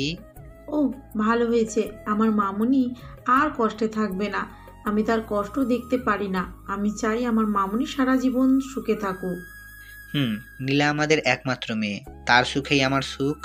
এইভাবে তারা গল্প করছে। এদিকে আমি খাবার খাওয়া শেষ করে প্লেটে হাত দিয়ে টেবিল থেকে উঠে বসতে যাব, তখনই কে যেন দৌড়ে এসে আমাকে জড়িয়ে ধরলো। আমি তো অবাকের চূড়ান্ত পর্যায়ে। আমি অনুভব করলাম যে আমাকে কেউ জড়িয়ে ধরেছে আর ফুপে ফুপে কাঁদছে। আমি বললাম, এই মেয়ে তুমি কে, আর এইভাবে জড়িয়ে ধরেছো কেন? কোনো রেসপন্সই পাচ্ছে না। আবার বলতে যাব, তখনই এই মেয়ে আমার সারা মুখে চুমু আদরে ভরিয়ে দিল। আমি তো হা হয়ে আছি। তারপর সে আমাকে ছেড়ে দিল। আমি তার দিকে তাকালাম। আমি তাকে দেখে অবাক। আমি কাকে দেখছি? আমি তো হা হয়ে তাকে দেখছি। সে আসলে কেউই নয়, আমার ভালোবাসার মানুষ নীলা। আমি তো হা করে আছি। আমি কিছুক্ষণ পর স্বাভাবিক হয়ে বললাম, নীলা তুই? জান, আমি 1 মাস তোর সাথে যোগাযোগ করতে না পেরে খুব কষ্ট পেয়েছি। আর তোদের বাসায় গেছিলাম, গিয়ে জানতে পারছি তুই এক অপরাধে জেলে গিয়েছিস। আমি বুঝতে পারলাম আমার পরিবারের সবাই নীলাকে বলেছে। নীলা সব জানতে পেরেছে। এই কথাগুলো ভাবতে মনটা খারাপ হয়ে গেল। নীলা আমাকে অবিশ্বাস করবে ভাবতে চোখ দিয়ে পানি গড়িয়ে পড়তেছে। নীলা জাগিয়ে বলল, ওই কান্না করতেছিস কেন? আর এত বড় ঘটনা ঘটে গেছে, আমাকে ফোনে জানাবি না? আমি আর কি বা জানাবো, যেখানে নিজের বাবা মা ভাই বোন কেউ আমাকে বিশ্বাস করলো না। তোকে বললো তুইও বিশ্বাস করতি না। আমার কথা শুনে নীলা রাগে আমার গালে ঠাটিয়ে ঠাস করে চর মারলো। আমি নীলার হাতে চর খেয়ে অবাক হয়ে তাকিয়ে আছি। নীলা আমাকে মারতে পারলো। আমি গালে হাত দিয়ে আছি, তখন নীলা রেগে আমার কলার ধরে বলল, ওই তুই বেশি বুঝিস। আমি ওদের মতো তোকে অবিশ্বাস করব? আমার ভালোবাসা এত সস্তা না। আর তুই নির্দোষ, সেটা আমি তোর বাবা মার ভুল ভাঙিয়ে দিয়েছি। আমি কিছু বুঝলাম না, বুঝিয়ে বল। বলছি। নীলা আমাকে প্রথম থেকে সব খুলে বলল। আমি তো শুনে অবাক অবাক চোখে বললাম, কি তুই আমার রুমে ক্যামেরা লাগিয়েছিস? লাগিয়েছিলাম, আর না হলে তোকে নির্দেশ প্রমাণ কিভাবে করতাম? আর আমি তোর রুমে তোর উপর ওই ক্যামেরার মাধ্যমে নজর রাখতাম। ও ভালো। আর শোন, তোর আব্বু আম্মু ভুল বুঝতে পারছে, তাদের কাছে ফিরে যা। না, আমি তাদের কাছে আর ফিরবো না। যে বাবা মা নিজের সন্তানকে অবিশ্বাস করে, প্লিজ, তারা কষ্ট পাচ্ছে। তুই এই বিষয়ে না বললে ভালো হয়। আচ্ছা, আর বলবো না। আমি নীলার হাত ধরে সোফায় বসে গল্প করতে থাকলাম। হঠাৎ দেখলাম স্যার আর আন্টি আমাদের সামনে আসলো। আমি নীলার হাত ছেড়ে দিয়ে উঠে দাঁড়ালাম। নীলাও দাঁড়ালো। আর স্যার বলল, হোসেন উঠে দাঁড়াচ্ছ কেন? বসে পড়ো। আরে স্যার সমস্যা নেই। আর শোনো, তুমি আজ থেকে আমাকে স্যার বলে ডাকবা না, আঙ্কেল বলে ডাকবা। আচ্ছা আঙ্কেল আন্টি, নীলা আপনাদের কে হয়?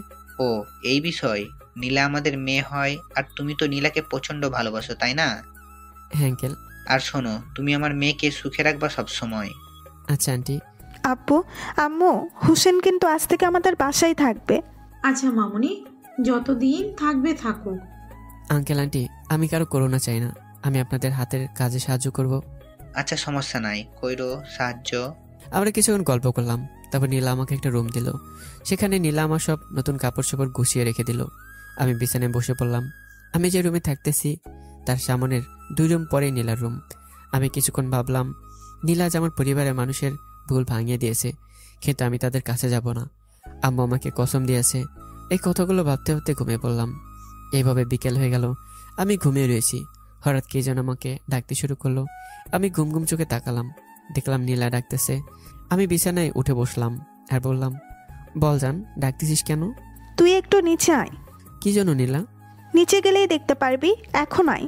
আমি বিছানা থেকে উঠে নিচে গেলাম নীলার সাথে। আমি নিচে অবাক হয়ে তাকালাম। নিচে আব্বু আম্মু ভাইয়া আপু সবাই বসে রয়েছে। আমি ভাবলাম আব্বু আম্মু খবর পেল কিভাবে, মনে হয় নীলা বলেছে। আমি নীলার সাথে নিচে চলে আসলাম। সবাই আমার দিকে তাকালো। আম্মু দৌড়ে এসে আমার কাছে বলল, আব্বু তুই আমাকে ক্ষমা করে দে, আমি তোর কথা বিশ্বাস করিনি। আরে ম্যাডাম, আপনি আমার কাছে ক্ষমা চাচ্ছেন কেন? আমার মুখে আম্মুকে ম্যাডাম ডাক শুনে সবাই হা হয়ে তাকিয়ে আছে। তারপর আম্মু আমাকে বলল, প্লিজ বাবা, আমাদের মাফ করে দে, আমি যে তোকে অবিশ্বাস করে ভুল করেছি। আমার কাছে মাপ চাওয়ার দরকার নেই। আমি তো আপনাদের মিনতি করেছি। আম্মা আমি এরকম জঘন্যতম কাজ করিনি। তখন আপনি আমাকে বলেছিলেন আমার সন্তান মরে গেছে, আর আপনাকে নীলা ভিডিও না দেখালে আমাকে তো বিশ্বাসই করতেন না। প্লিজ হোসেন, আমাদের ভুল হয়েছে, তুই আমাদের সাথে বাসায় ফিরে চল। না, আমি যেতে পারবো না, আর আপনারা এখান থেকে চলে যান। এইভাবে আব্বু আম্মু আমাকে অনেক বোঝালো, কিন্তু আমি মানা করেছি।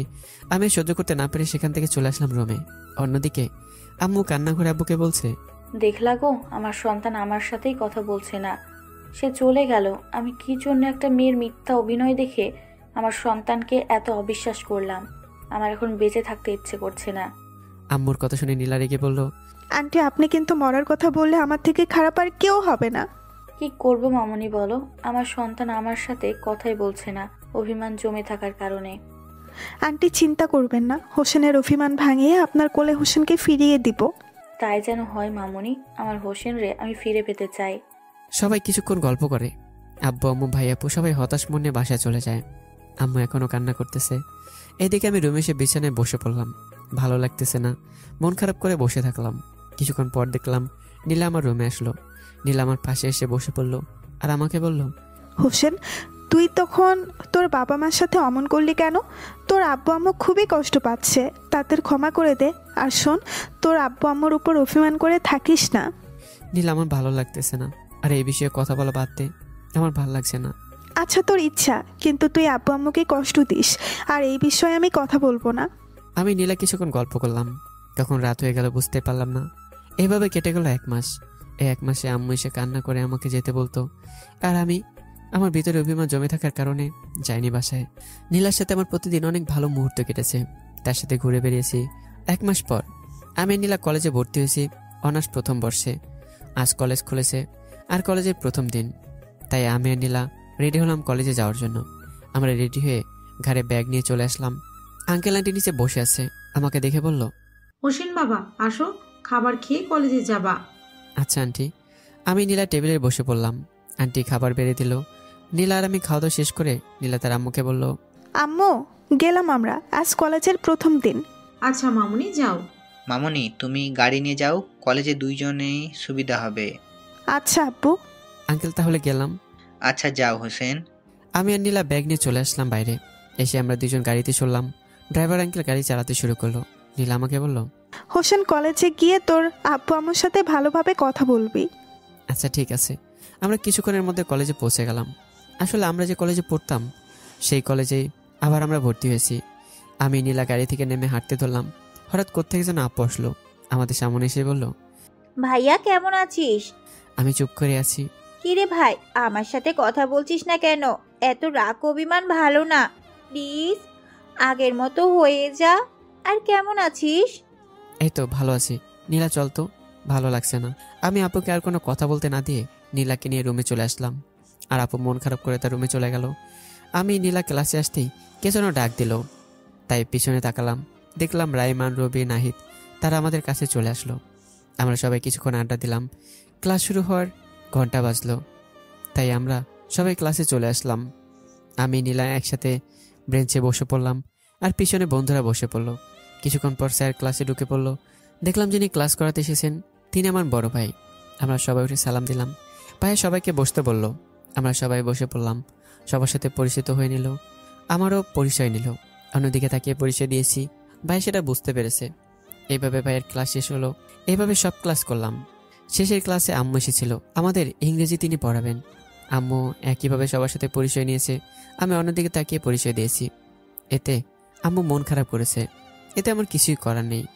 এইভাবে আমরা সব ক্লাস শেষ করে বের হলাম। ছুটি দিল কলেজ। আমরা সবাই বের হয়ে হাঁটতেছি, তখন কেউ যেন আমাকে ডাক দিল। দেখলাম আম্মু ডাক দিছে।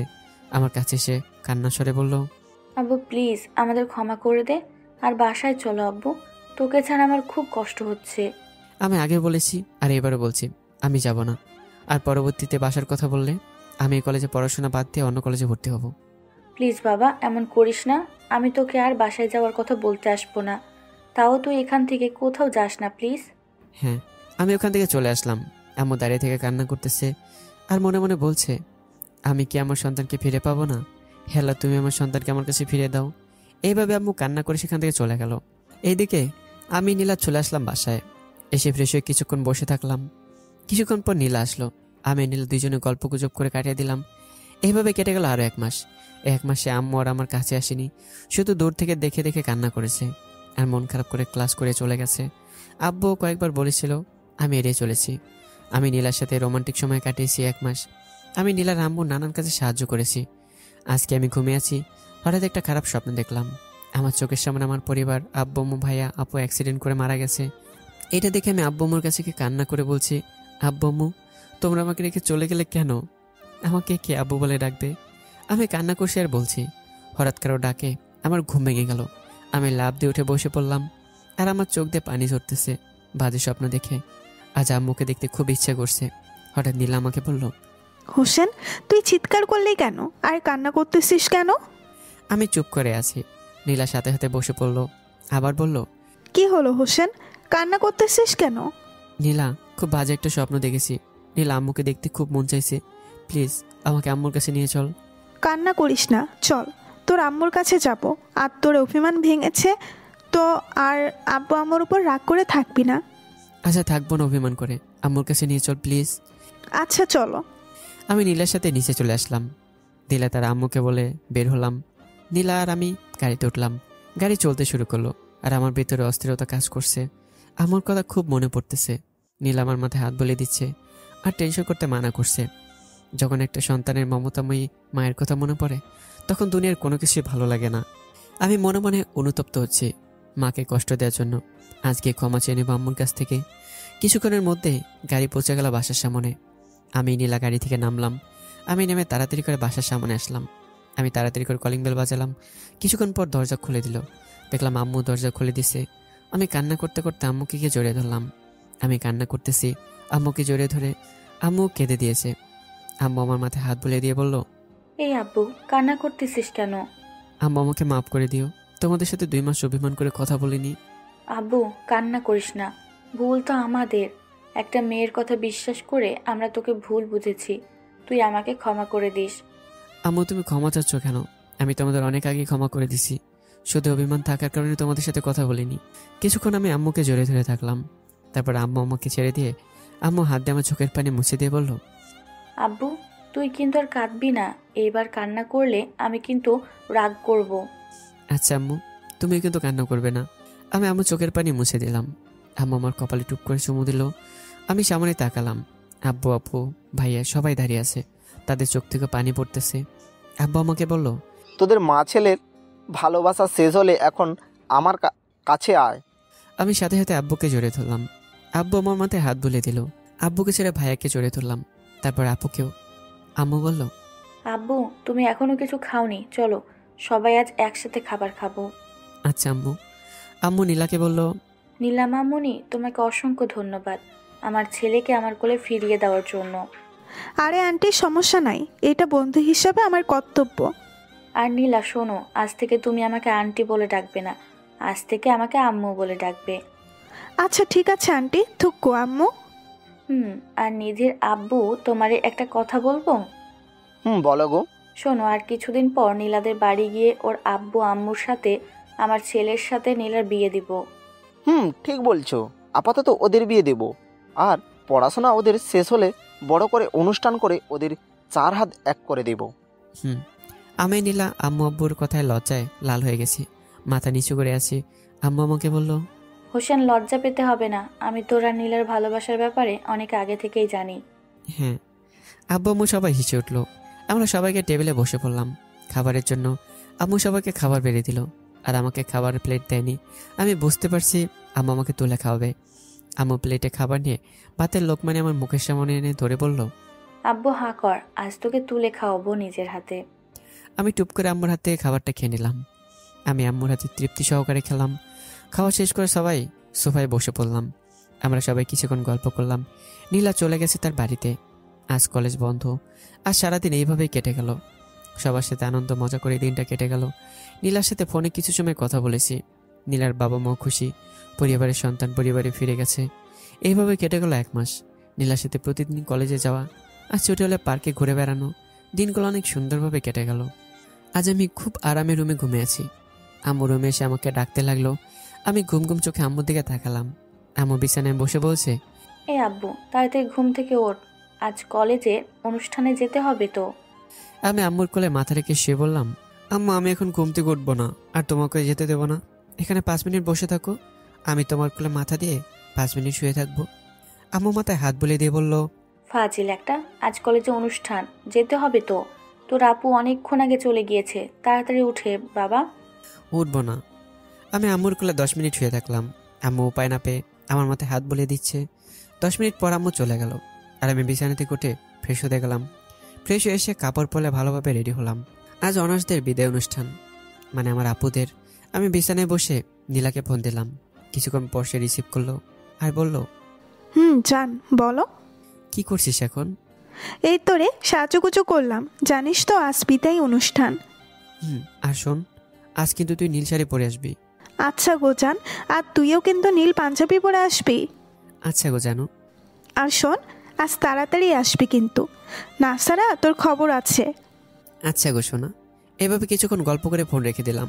আমি আলমারিতে গিয়ে দরজা খুলে আমার প্রিয় নীল পাঞ্জাবিটা পরলাম, আর আয়নায় গিয়ে চুল ঠিক করলাম, সুগন্ধি দিলাম পাঞ্জাবিতে। আমি রুম থেকে বের হয়ে চলে আসলাম। নিচে আম্মু ভাইয়া রেডি হয়ে বসে আছে, আর আব্বু মনে হয় অনুষ্ঠানের জন্য আগে বাসা থেকে বের হয়ে গেছে। আমি নিচে আসলাম, এসেই বসে পড়লাম। আম্মু ভাইয়া আমার দিকে হা করে তাকিয়ে আছে। এটা দেখে আমার লজ্জা লাগছে। আমি আম্মুকে বললাম, আম্মু আমার দিকে হা হয়ে তাকিয়েছো কেন? আম্মু ভাইয়া স্বাভাবিক হয়ে বলল, আমার সোনা ছেলেটাকে আজ পাঞ্জাবিতে হিরো লাগতেছে। আম্মু ঠিক বলেছে, আজ হোসেনের দিকে নীলা তো হা করে তাকিয়ে থাকবে। ঠিক বলেছিস, আজ আমার ছেলেটাকে কিউট লাগতেছে। আম্মু আমার লজ্জা করতেছে আর ক্ষুধা লাগতেছে, খেতে দাও। আচ্ছা দিচ্ছি আব্বু। আম্মু আমাকে আর ভাইয়াকে খেতে দিল। আমরা 3 জন খাবার খেয়ে নিলাম।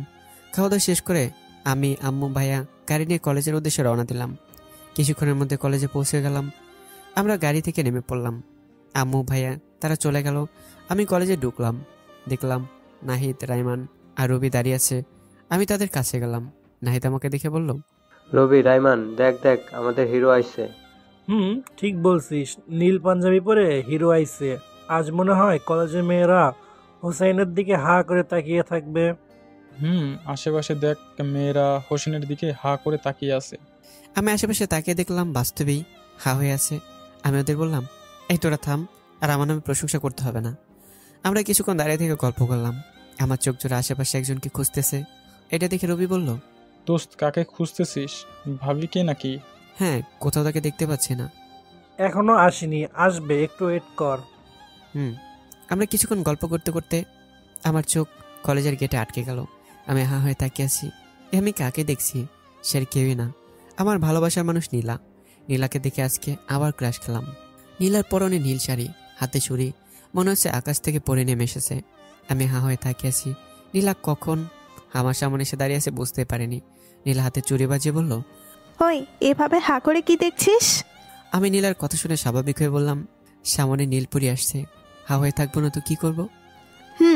তোকে কি কম সুন্দর লাগছে? তোকে দেখে আমি তো ফিদা হয়ে গেছি।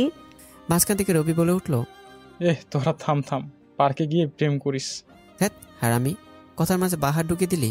আমরা সবাই হেসে উঠলাম। আমরা সবাই কিছুক্ষণ গল্প করলাম। তারপর মাইকে বলল আমাদের সবাইকে বসতে। আমরা সবাইকে বসে পড়লাম চেয়ারে। নীল আমার পাশে বসে পড়ল। আম্মু, আব্বু, ভাইয়া আর স্যার ম্যাডামরা সবাই স্টেজে বসে আছে। কিছুক্ষণের মধ্যে অনুষ্ঠান শুরু হয়ে গেল। আশেপাশে ছাত্রছাত্রীরা বসে আছে, আর উপর ব্যাচের আপুরা সামনে বসে আছে। তাদের অভিভাবকরাও আসছে। আমি সামনে নতুন একজনকে দেখলাম বসে আছে, মনে হয় আমাদের কলেজে নতুন সভাপতি। আব্বুর থেকে শুনেছিলাম। অনুষ্ঠান শুরু হয়ে গেল। আমি নীলা বসে থেকে গল্প করছি আর অনুষ্ঠান দেখছি। বড় অপর বড় ভাইয়েরা সবাই স্টেজে এক একে বক্তব্য দিয়ে গেল। এইভাবে অনুষ্ঠান বিকেল পর্যন্ত পেরিয়ে গেল। বড় অপু ভাইয়েরা সবাইকে নাস্তা পানি দিল, আমরা খেয়ে নিলাম।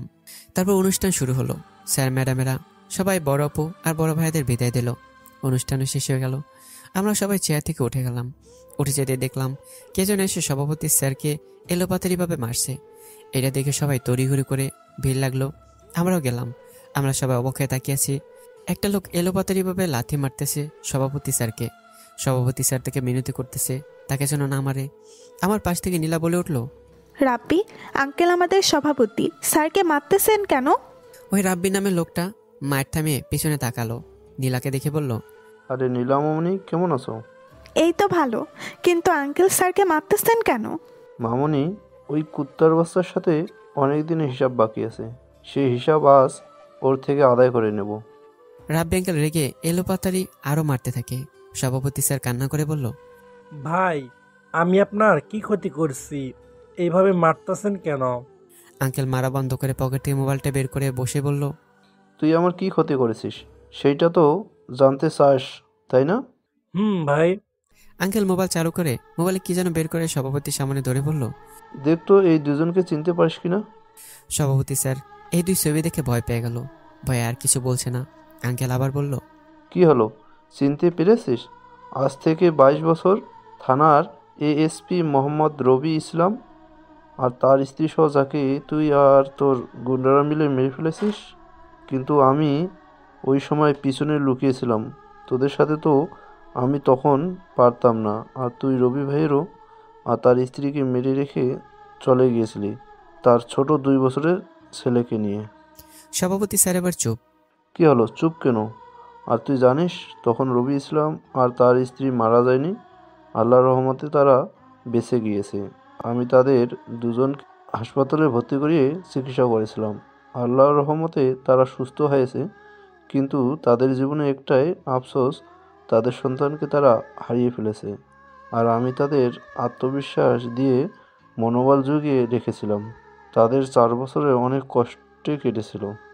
থেমে আবার বলল, কিন্তু 4 বছর পর রবি ভাইয়ের কোল আলোকিত করে একটি ফুটফুটে সন্তান জন্ম হয়। নাম রাখা হলো নীলাদ্র ইসলাম। নীল আজ তারা নীলকে নিয়েই সুখী আছে। আর আমি কিছুক্ষণ আগে যেই মামুনির সাথে কথা বললাম, সে আমার ভাই রবি ইসলামের একমাত্র মেয়ে নীলাদ্রি ইসলাম, নীলা। আমি নীলা শুনে অবাক। নীলা হা হয়ে তাকিয়েছে। সে ভাবতেছে আমার একটা বড় ভাই ছিল। সভাপতি স্যার ভয়ে বলল, ভাই আমার ভুল হয়ে গেছে, মাফ করে দেন। তখন টাকার নেশায় আমি অনেক অন্যায় করে ফেলছি মানুষের উপর। না, তোকে আমি মাফ করব না, কিন্তু তোকে এক শর্তে মাফ করব। যদি তার সঠিক উত্তর দিলে ভালো, না হলে তো রাজ খুন করে ফেলবো। আচ্ছা বলেন ভাই। রাব্বি ভাইয়ের সন্তান রাশেদ কোথায়, তাকে কোথায় নিয়ে রেখে এসেছিস? ঠিকানা দে, রাব্বি ভাইয়ের সন্তানকে আমি তাদের কাছে ফিরিয়ে দেব। ভাই আমি তার সন্তানকে ডাস্টবিনে ফেলে দিয়ে এসেছিলাম। নীলার আব্বু রেগে এসে সভাপতি স্যারকে এলোপাতারি লাথি রক্তাক্ত করে ফেললো। সভাপতির মায়ের ছোট অজ্ঞান হয়ে গেছে। পুলিশ এসে সভাপতিকে অজ্ঞান অবস্থায় থানায় নিয়ে গেল। আস্তে আস্তে সব ছাত্রছাত্রী চলে গেল। আমি, আমার বন্ধুরা, আব্বু, আম্মু, ভাইয়া, আপু দাঁড়িয়ে আছি। নীলা দৌড়ে গিয়ে তার আব্বুকে জড়িয়ে ধরলো। নীলা কান্না করে বলল, আপু আমার বড় ভাইয়াও ছিল। মামনি, তোর ভাই ছিল, কিন্তু তোর এই হতভাগা বাবা নিজের সন্তানকে রক্ষা করতে পারেনি। এইভাবে কিছুক্ষণ কেটে গেল। আর আমি আর নীলা ও আমার বন্ধুদের বিদায় দিয়ে আব্বু, আম্মু, ভাইয়া, আপু সহ বাসায় চলে আসলাম। আমরা বাসায় এসে পড়লাম। আমি রুমে ফ্রেশ হতে গেলাম। ফ্রেশ হয়ে এসে বিছানায় বসে নীলাকে ফোন দিলাম। কিছুক্ষণ পর সে রিসিভ করলো। আমি বললাম, নীলা, বাসায় ঠিকঠাক মতো পৌঁছেছিস? কিছুক্ষণ আগে আসলাম। তুই? এই তো কিছুক্ষণ আগে আসলাম। আর শোন, মন খারাপ করিস না, সব ঠিক হয়ে যাবে। রে, আমার ভাই ছিল, এই যাবৎ জানতাম না, আজকে জানলাম। জানিস আমার ভাইয়ের আদর, ভাইয়ের ভালোবাসা পেতে ইচ্ছে করে। আরে মন খারাপ করিস না, সব ঠিক হয়ে যাবে। দেখিস একদিন না একদিন তোর কাছে তোর ভাই ফিরে আসবে, দেখিস। আমি কিছুক্ষণ নীলাকে সান্ত্বনা দিলাম। ফোনে কথা বলে শেষ করে আমি মোবাইল টেবিলের উপর রেখে রুম থেকে বের হয়ে নিচে যাব। আমি আব্বু আম্মুর পাশ দিয়েই যেতেই কোনো কিছুর আওয়াজ পেলাম আম্মুর রুম থেকে। তাই আমি আম্মুর রুমের পাশ দিকে দরজার সামনে দাঁড়ালাম আর শোনার চেষ্টা করছি। আমি স্পষ্ট আওয়াজ পেলাম আম্মু কান্না করতেছে। আর আম্মু আব্বুকে যেটা বললো তা শুনে যেন আমি চরম অবাকের পর্যায়ে। আব্বু আম্মুকে বলছে, এই তুমি কান্না করতেছো কেন বাড়িতে আসার পর? এটা যে আমার খুশির কান্না গো। কি হয়েছে বলো তো? বলছি, তখন ওই সভাপতিকে মোবাইলে রাব্বি নামে একটা লোক পিক দেখাইছিল না, তখন আমি সামনে ছিলাম আর মোবাইলে একটা ছোট্ট বাচ্চার পিক দেখে অবাক হয়ে গেছি। কার ছবি দেখেছো মোবাইলে? আর কান্না করার কারণটা কি? ওই মোবাইলে পিকটা ছিল রাসেলের ছোটকালের পিক। কি? ওই পিক রাসেলের ছোটকালের? গো। আর আমি পরে যখন ওই লোকের মুখ থেকে শুনলাম নীলার বড় ভাই হারিয়ে গেছে, তখনও শিওর হয়েছি রাসেল হচ্ছে নীলার হারিয়ে যাওয়া বড় ভাই। ও, তাহলে ভালোই হয়েছে। আমরা সেই 22 বছর আগে রাসেলকে কুড়িয়ে পেয়েছিলাম ডাস্টবিনের ধারে। রাসেলের মাধ্যমে আমি মাতৃত্বের স্বাদ গ্রহণ করেছি। আজ রাসেলকে আমি নীলার বাবা মার কাছে ফিরিয়ে দেব। তারাও তাদের সন্তানের জন্য কষ্ট পাচ্ছে হারিয়ে ফেলার কারণে। ঠিক বলছো গো বউ, তাদের কাছে রাসেলকে ফিরিয়ে দেব। আমি তো ভেতরে থেকে আব্বু আম্মুর কথোপকথন শুনে অবাক হয়ে আছি। আমি ভাবছি রাসেল আমার ভাই নয়, নীলার বড় ভাই। আর যাই হোক, আমার অন্তরে আমার বড় ভাই রাসেল আজীবনই বড় ভাই হিসেবেই থাকবে। আমি এই কথাগুলো ভাবতে ভাবতেই হাত লেগে দরজা খুলে গেল। আম্মু দরজা খোলা শব্দ পেয়ে বলল, ও এখানে? আম্মুর কথা শুনে হুঁশ ফেলল। আমি আর না পারলে আম্মুর রুমে ঢুকে পড়লাম। আম্মু আমাকে দেখে বলল, আব্বু ভিতরে আয়। আমি ভিতরে গিয়ে খুশিতে আম্মুকে জড়িয়ে ধরলাম। আম্মু বলল, কি হয়েছে আব্বু, আজ এত খুশি খুশি লাগছে কেন? আম্মু, আজ আমি তোমার মতো মা পেয়ে গর্বিত। যে মা কুড়িয়ে পাওয়া সন্তানকে নিজের ছেলের মতো আগলে রাখে, আজ আমি সে মাকে পেয়ে গর্বিত। আব্বু, তুই আমাদের সব কথা শুনেছিস তাই না? হ্যাঁ আম্মু। আব্বু, তুই কিন্তু রাসেলকে বলবি না। আর আজ সবাই মিলে নীলার বাসায় গিয়ে তার আব্বু আম্মুকে সারপ্রাইজ দিব। আমি ছেড়ে দিয়ে বললাম, হ্যাঁ আম্মু, ঠিক বলেছ। আজ নীলার আব্বু আম্মু তার হারিয়ে যাওয়া সন্তানকে ফিরে পাবে। নীলা তার বড় ভাইয়ের আদর স্নেহ থেকে আর বঞ্চিত হবে না। আব্বু ঠিক বলছিস। আব্বু, তুই গিয়ে রেডি হয়ে নিচে যা, আমরা রেডি হয়ে নিচে আসতেছি। আচ্ছা আম্মু। আমি আম্মুর সাথে কিছুক্ষণ গল্প করে রুমে চলে আসলাম। এসে আমি রেডি হয়ে নিলাম। রেডি হয়ে নিচে চলে আসলাম। ভাইয়া আপু বসে বসে গল্প করছে। আমি এসে তাদের পাশে বসলাম। ভাই আমাকে দেখে বলল, হোসেন, কোথাও যাবি নাকি? না ভাইয়া, এমনি। ও আচ্ছা। আমি মনে মনে ভাবছি এখন ভাইয়াকে কিছু বলা যাবে না, আব্বু আম্মু এসে বলবে কোথায় যাব। আমি ভাইয়া আপুর সাথে কিছুক্ষণ আড্ডা দিলাম। আমি দেখলাম আব্বু আম্মু আসতেছে, তারাও রেডি হয়ে আসছে। আমাদের সামনে এসে ভাইয়া আপুকে বলল, রাসেল, আমরা সবাই নীলার বাসায় যাব একটা দরকারে, তোরা গিয়ে রেডি হয়ে আয়। কি জন্য যাবা আম্মু? হোসেনের বিয়ের ব্যাপারে যাবা নাকি? যাবো আব্বু। আচ্ছা আম্মু। ভাইয়া আপু রেডি হতে গেল তাদের রুমে। আম্মু আব্বু সোফায় বসে পড়লো আর আম্মু আমাকে বলল, আব্বু তুই নীলাকে ফোন দিয়ে আমাকে দে তো, তাদেরও বলতে হবে আমরা তাদের বাসায় যাচ্ছি। আচ্ছা আম্মু। আমি মোবাইল বের করে নীলাকে ফোন দিলাম। কিছুক্ষণ পর নীলা ফোন রিসিভ করলো। আমি আম্মুকে ফোন দিলাম। আম্মু ফোন দিয়ে নীলাকে বলল, আসসালামু আলাইকুম মামুনি, কেমন আছো? ওয়ালাইকুম আসসালাম। কে আম্মু বলছো? মামুনি, কেমন আছো তুমি? এই তো আম্মু, ভালো আছি। তুমি? এই তো মামুনি, ভালো আছি। তা তোমার আব্বু বাসায় আছে কি? আম্মু আছে। কিছু বলবেন আম্মু? দরকার ছিল, তোমার আব্বুরে ফোন দাও তো। আচ্ছা আম্মু, দিচ্ছি, একটু দেরি করেন। আচ্ছা মামুনি। নীলা বিছানা থেকে উঠে ফোন নিয়ে রুম থেকে বের হয়ে তার আব্বু আম্মু রুমে গেল। তার আব্বু আম্মু বিছানায় মনমরা হয়ে বসে আছে। তার আব্বু দেখে বলল, মামুনি কিছু বলবা? আপু, হোসেনের আম্মু ফোন দিয়েছে, তোমার সাথে কথা বলবে। আচ্ছা দাও মামুনি। নীলা তার আব্বুকে ফোন দিল। তার আব্বু ফোন নিয়ে আমার আম্মুকে বলল, আসসালামু আলাইকুম আপা, কেমন আছেন? আলহামদুলিল্লাহ ভাই, ভালো আছি। আপনারা কেমন আছেন? আল্লাহর রহমতে ভালো আছি আপা। ভাই, আমি আপনাদের বাসায় যাচ্ছি আমার ছেলের সাথে আপনার মেয়ের বিয়ের বিষয়ে। আচ্ছা ঠিক আছে আপা, আসেন, আমরা বাসায় আছি। আচ্ছা ভাই। আম্মু তারপর ফোন কেটে দিল। আমি আব্বু আম্মু কিছুক্ষণ গল্প করলাম। কিছুক্ষণ পর ভাইয়া আপু রেডি হয়ে আসলো। আম্মু সোফাতে কোটে ভাইয়ের কাছে গিয়ে ভাইয়াকে জড়ে ধরে আদর করে দিল আর কপালে চুমু দিয়ে ভাইয়া বলল, আম্মু তুমি এইরকম করতেছো কেন? আমি কি আমার ছেলেকে আদর করতে পারি না? আম্মু, আমি কি না বলেছি পিতামাতা তো সন্তানকে আদর করতেই পারে। আমি বুঝতে পারলাম আজ আম্মুর খুব মন খারাপ, ভাইয়াকে তাদের কাছে ফিরিয়ে দেবে। আর আব্বু বলল, তাহলে সবাই চলো নীলাদের বাসায় যাওয়া যাক। হ্যাঁ। আমি আব্বু আম্মু ভাইয়া আপু বাসা থেকে বের হয়ে গাড়িতে উঠে পড়লাম সবাই। কিছুক্ষণের মধ্যে নীলাদের বাসার উদ্দেশ্যে গাড়ি ছাড়লো। সারা রাস্তা সবার সাথে গল্প করতে করতে আসলাম। আধ ঘন্টার মধ্যে নীলাদের বাসায় চলে আসলাম। আমরা সবাই গাড়ি থেকে নেমে পড়লাম। আমরা সবাই মিলে নীলাদের বাসার দরজার সামনে আসলাম। এসে আমি কলিং বেল বাজালাম। কিছুক্ষণ পর আন্টি এসে দরজা খুলে দিল। আমাদের সবাইকে দেখে আন্টি বলল, আপা, আপনারা কেমন আছেন? আল্লাহর রহমতে ভালো আছি। আপনি কেমন আছেন ভাবি? আল্লাহর রহমতে ভালো আছি। আপা, আপনারা বাইরে দাঁড়িয়ে আছেন কেন? ভিতরে আসুন। আচ্ছা ভাবি। আমি, আব্বু, আম্মু, ভাইয়া, আপু ভিতরে ঢুকে পড়লাম। আমি দেখলাম নীলার আব্বু সোফায় বসে আছে। নীলার আব্বু আমাদের দেখে বলল, আসছেন আপা, আপনার সোফায় বসে পড়েন। আমরা সবাই বসে পড়লাম সোফায়। নীলার আব্বু নীলার আম্মুকে বলল, যাও গো, সবার জন্য নাস্তা আনো। আচ্ছা, যাচ্ছি, আনতে একটু দেরি করো। ওকে। নীলার আব্বু নাস্তা বানাতে চলে গেল। আম্মু নীলাকে বলল, মামনি, আমার পাশে এসে বসে পড়ো। আচ্ছা আম্মু, বসতেছি। নীলা আম্মুর পাশে বসে পড়ল। আমরা সবাই কিছুক্ষণ গল্প করলাম। নীলা মনমরা হয়ে বসে আছে, সে কোনো কথা বলেনি। আব্বু এটা বুঝতে পেরে বলল, মামনি, কথা বলছে না কেন? কেন, কোনো বিষয় কি মন খারাপ? না আব্বু, এমনি ভালো লাগতেছে না। ও আচ্ছা। নীলা মনমরা হয়ে বসে আছে। আমারও খারাপ লাগছে তার মন খারাপ দেখে, নিজেরও ভালো লাগতেছে না। কিছুক্ষণ পর আন্টি নাস্তা নিয়ে আসলো আমাদের জন্য। নাস্তা নিয়ে আন্টি বসে পড়লো। আমরা সবাই নাস্তা খেয়ে নিলাম।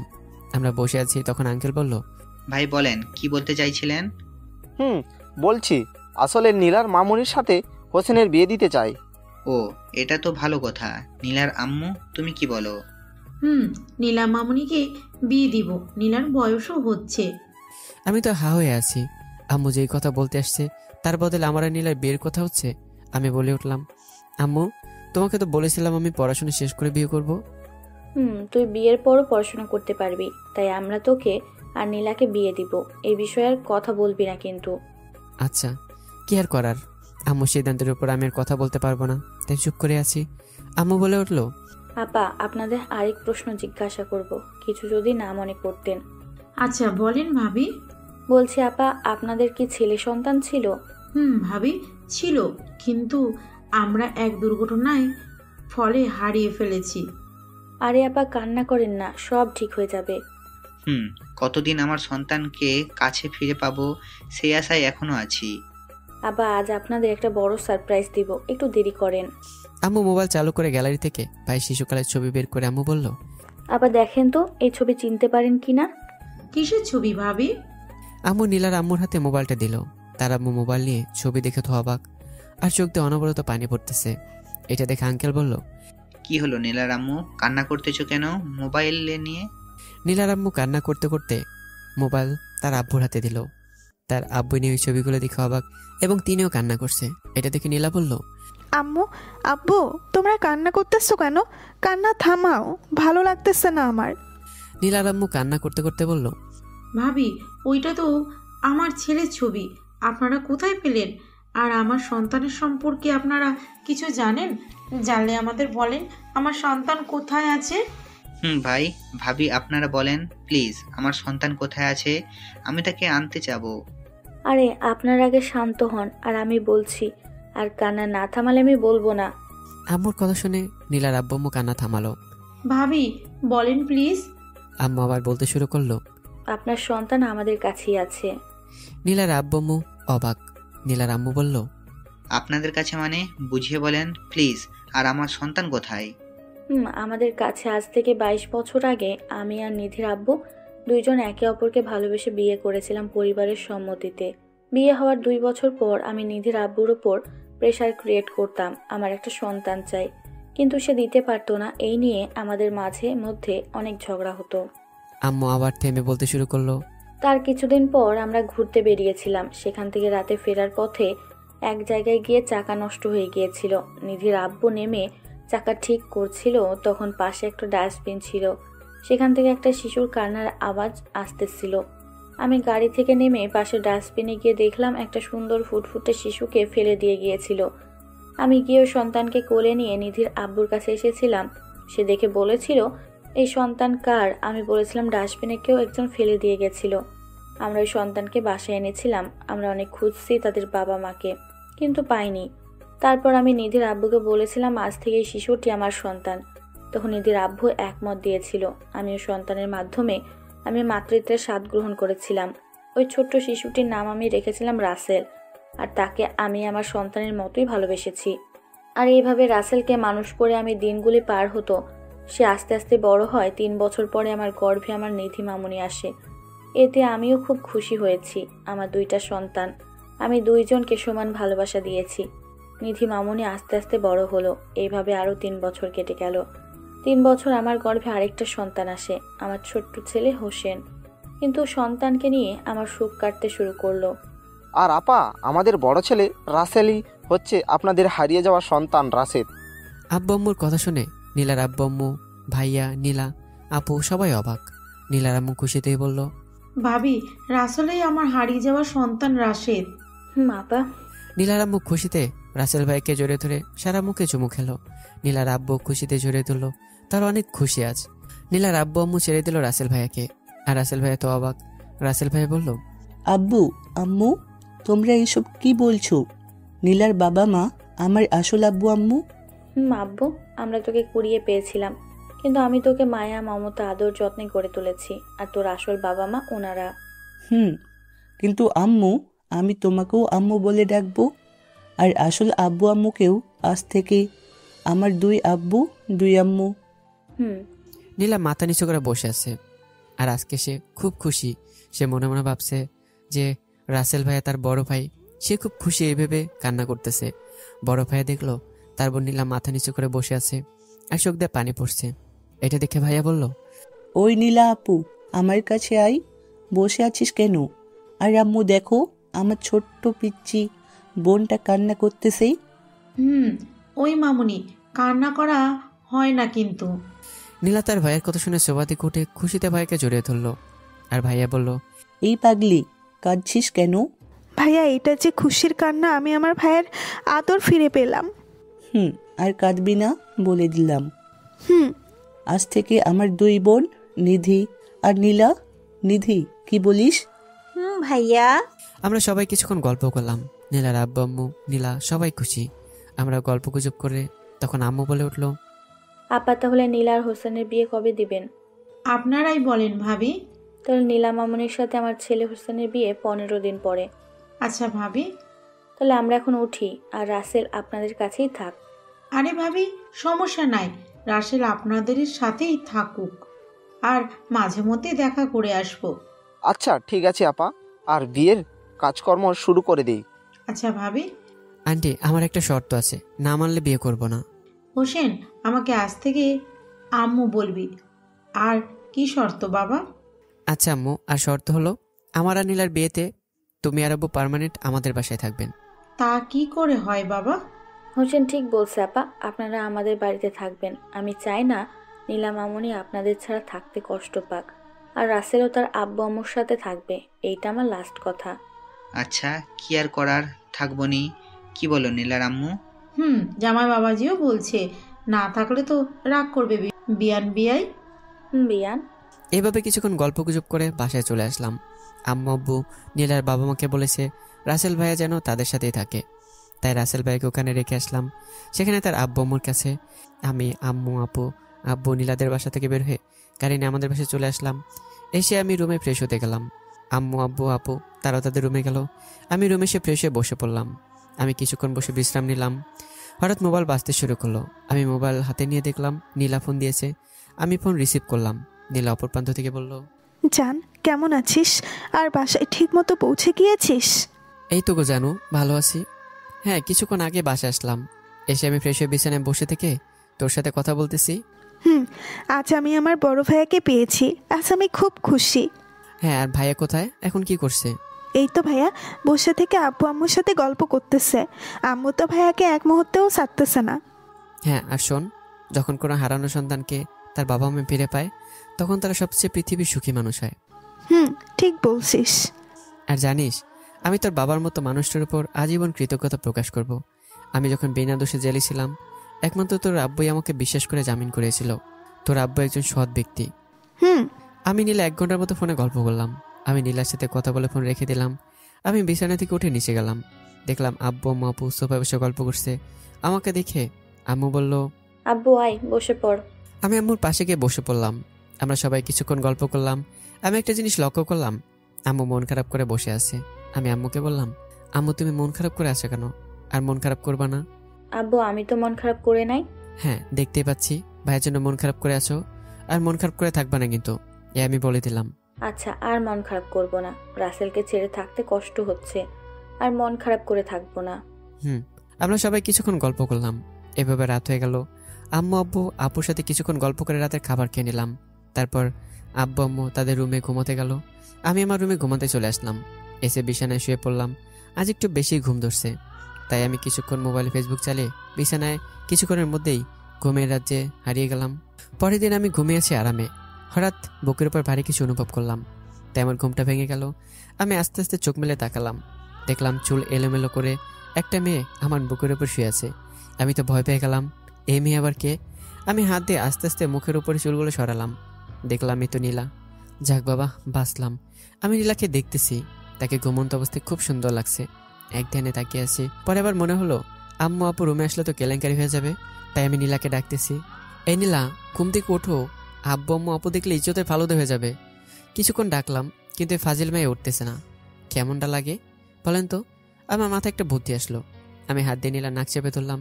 নীলা নিঃশ্বাস নিতে না পারায় লাফ দিয়ে উঠলো আর আমাকে বলল, ওই হারামি, ঘুমাচ্ছি তোর বুকের উপরে, তুই আমার ঘুমটা ভেঙে দিলি কেন? এই ফাজিল মেয়ে, তোকে আমি ডাক দিছি, উঠতেছিস না কেন? আব্বু আম্মু আপু দেখলে তো আমার ইজ্জতের ফালুদা হয়ে যেত, তাই নাক চেপে ধরেছি। হারামি, এটা আমার স্বামীর বুক, আমি ঘুমাবো, তাতে তোর কি? বললেই হলো। আর তুই কখন আসলি?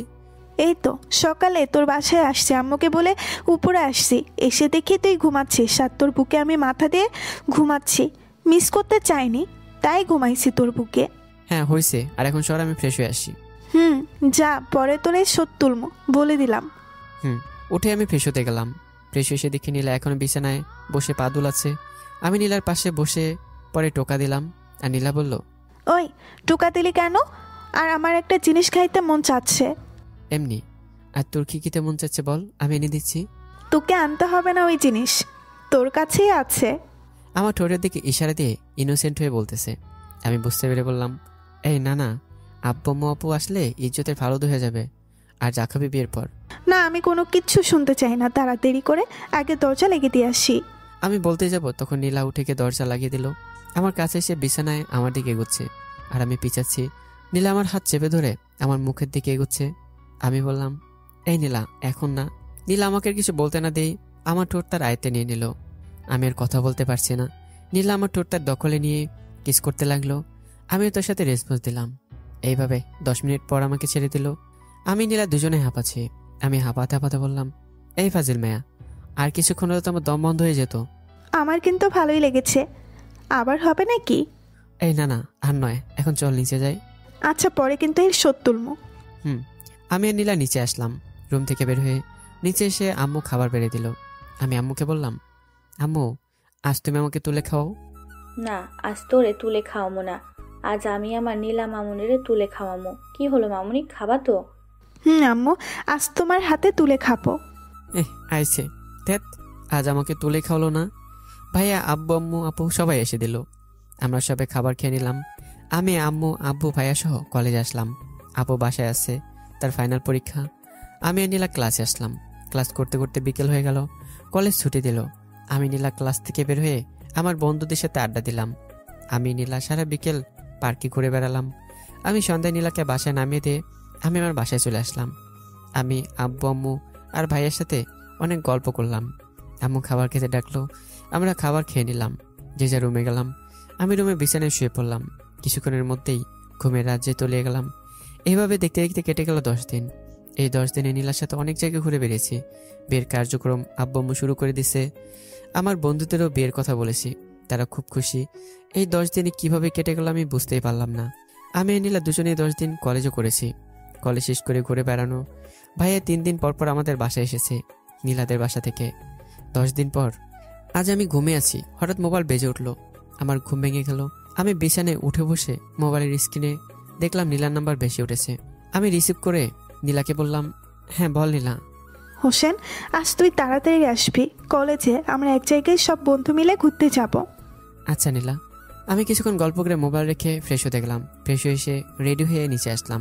আব্বু আম্মু গল্প করতেছে। আপু মনে হয় এখনো রুমে আছে। আমি আম্মুর কাছে গেলাম। আম্মু আমাকে বলল, কোথায় যাচ্ছিস বাবা? এই তো আম্মু, কলেজে যাচ্ছি।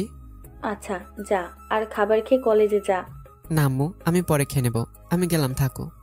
আচ্ছা সাবধানে যাবি। ঠিক আছে। বাসা থেকে বেরিয়ে নীলার বাসায় গেলাম। তাকে ওখান থেকে নিয়ে পার্কে ঘুরে বেড়ালাম। তারপর আমরা কলেজে গেলাম। এইভাবে সারাটা দিন কেটে গেল। এইভাবে কেটে গেল আরো 3 দিন। বিয়ের সময় আসলো। আমার বাড়িতে বিয়ের সব আয়োজন করতেছে। ফুল দিয়ে পুরো বাড়ি সাজিয়ে ফেলেছে। আমার বন্ধুরা সবাই বাড়ি সাজাতে সব কাজ করেছে। আব্বু আম্মু আপু তারাও সকল কাজ করেছে। নীলাদের বাড়ি অনেক সুন্দরভাবে সাজিয়েছে। আজ বন্ধুদের সাথে আড্ডা দিয়ে সারাদিন কেটে গেল। আমার আম্মু আমার হাত থেকে মোবাইল কেড়ে নিছে। এই 2 দিন নীলার সাথে কথা বলতে পারবো না। কি আর করার, আমাকে 2 দিন বাসায় থাকতে হবে। আমাকেও বের হতে দেবে না। নীলার আম্মু নীলার হাত থেকে মোবাইল কেড়ে নিছে। তাকেও 2 দিন আর তার আব্বু আম্মু বাসা থেকে বের হতে দেবে না। এইটা নাকি বিয়ের নিয়ম। এভাবে 2 দিন কেটে গেল। এই 2 দিনে নীলার সাথে কথা বলতে না পেরে অনেক কষ্ট লেগেছে। নীলার সাথে কথা না বলে ভালো লাগে না। আজ আমার বিয়ে। আমি বর বেশে নীল পাঞ্জাবি পরে নীলাদের বাসায় আমার আত্মীয় স্বজন বন্ধু বান্ধব নিয়ে আর আব্বু আম্মু ভাই আপু সবাই চলে আসলাম। গেট দিয়ে নীলাদের বাসায় গাড়ি প্রবেশ করলো। নীলাদের বাসাটা অনেক সুন্দর লাগছে। আমরা সবাই নেমে পড়লাম। আব্বু আম্মু নীলার বাবা মা সবার সাথে কুশল বিনিময় করলো। আমাকে নিয়ে গেল বাড়ির ভিতরে। বাড়ির ভিতরটা অনেক সাজসজ্জা করেছে। ভিতরে অনেক মেহমান। আমরা বন্ধুরা সহ আমাদেরকে একটা রুমে নিয়ে গেল। রুমটা বেশ বড় আর সাজানো। আমরা সবাইকে বসে পড়লাম বিছানায়। রায়মান আমাকে বলল, দোস্ত, তোর মনে হয় আর তোর সইছে না, ভাবির কাছে যাওয়ার জন্য ছটপট করছিস। দোস্ত, ঠিক বলেছিস। হারামির দলেরা এখন আমাকে খেপাচ্ছে। পরে তোদের দেখে নেব। বললেই হলো। আমরা সবাই কিছুক্ষণ গল্প করলাম। এখন দুপুর হয়ে যাচ্ছে। আমরা গল্প করছি, তখন দেখলাম কাজী সাহেব, নীলার বাবা মা আর আমার আব্বু আম্মু আমার কাছে এসে আমার পাশে বসে পড়লো। বিয়ের সব নিয়মকানুন বলে আমাকে কবুল বলতে বলল। আমিও বলে ফেললাম। ইসলামিক শরিয়া মোতাবেক আমাদের বিয়ে সম্পূর্ণ হয়ে গেল। এইভাবে হইচই করতে করতে রাত হয়ে গেল। আমি এখন গাড়ির সামনে দাঁড়িয়ে আছি। নীলার আত্মীয় স্বজন বাবা মা নীলাকে নিয়ে আসলো। নীলার এখন বিদায়ের পালা। নীলা তার আব্বু আম্মুকে জড়িয়ে ধরে কান্না করতেছে। কিছুক্ষণ পর নীলার আব্বু আম্মু নীলাকে বিদায় দিয়ে গাড়ির পিছনে সিটে গিয়ে বসলো। নীলা বসে পড়লো। নীলার আম্মু আমাকে বলল, বাবা, তুমি আমার মেয়েকে সুখে রাখবে, কেমন? হ্যাঁ আম্মু। আর আম্মু, তোমাকে একটা কথা বলবো? আচ্ছা বলো বাবা। আম্মু, আমি তোমাকে একটা কথা বলেছিলাম, সেটা মনে আছে তো? বাবা, মনে আছে। আচ্ছা আম্মু, আর অবশ্যই আসবা। আচ্ছা। আমি গাড়িতে উঠলাম। নীলার পাশে বসে পড়লাম। আব্বু আম্মু বন্ধুরা সবাই পিছনের গাড়িতে বসে পড়লো। আমি নীলার আব্বু আম্মুকে বিদায় জানালাম। গাড়ি কেবল চালু করলো। গাড়ি চলতে শুরু করলো বাসার উদ্দেশ্যে। নীলা আমার কাঁধে মাথা দিল। এখনো সে কাঁদছে। আমি নীলার চোখের পানি মুছে দিয়ে বললাম, এই কাঁদতেছো কেন? আব্বু আম্মুকে ছেড়ে আসতে কষ্ট হচ্ছে। আর আমার পাগলি বউ, তোমার আব্বু আম্মু তো আর কিছুদিনেই আমাদের বাসায় পার্মানেন্ট আসবে। আমি নীলাকে সান্ত্বনা দিলাম। কিছুক্ষণের মধ্যে আমরা গাড়ি নিয়ে বাসায় পৌঁছে গেলাম। আব্বু আম্মু আর আমার চাচাতো বোন মামাতো বোনেরা নীলাকে নিয়ে রুমে গেল। আমার মামাতো বোন সীমা আসেনি, আর তাকে আমি দেখতেও চাই না। আর আমার মামারা 3 জন, 2 মামার মেয়ে আমাদের বাসায় এসেছে। আব্বু আম্মু সবাই ভিতরে গেল। আর আমি ছাদে চলে আসলাম বন্ধুদের নিয়ে। তারা বসে বসে গল্প করছে। আর আমি আকাশে তারার দিকে তাকিয়ে আছি। আজ আবহাওয়া খুব ঠান্ডা। আর আমি আজ খুব খুশি। জীবনের বড় কিছু আজ পেলাম। এই ঠান্ডায় মন মেতে যাচ্ছে। আমি চেয়ারে বসে পড়লাম। আমরা সবাই 1 ঘন্টার মতো আড্ডা দিলাম। আমি সামনে দেখলাম আম্মু আসতেছে। আম্মু এসে আমার কান টেনে বলল, ওই পিচ্চি ছেলে, ঘরে বৌমাকে রেখে এখানে আড্ডা দিচ্ছিস? তাড়াতাড়ি বৌমার কাছে যা। আম্মু আরেকটু থাকে না? না, তুই এখনই যা। সময় দেখেছিস? রাত 11টা বাজে। তাড়াতাড়ি যা কিন্তু। আচ্ছা যাচ্ছি। আমি ছাদ থেকে নেমে আমার রুমের দিকে গেলাম। বর্তমানে দরজার সামনে দাঁড়িয়ে আছি। ভয়ও লাগতেছে। আমি 1 কেজি সাহস বুকে নিয়ে ভেতরে ঢুকে পড়লাম। দরজা বন্ধ করে দিয়ে সামনে দেখলাম আমার বউটা বসে আছে মাথায় ঘোমটা দিয়ে। আমি গিয়ে বিছানায় বসে পড়লাম। নীলা একটু নড়ে বসলো। আমি হাত দিয়ে নীলার ঘোমটা নামালাম। আমি নীলার দিকে হা হয়ে তাকিয়ে আছি। নীলাকে অনেক সুন্দর লাগছে।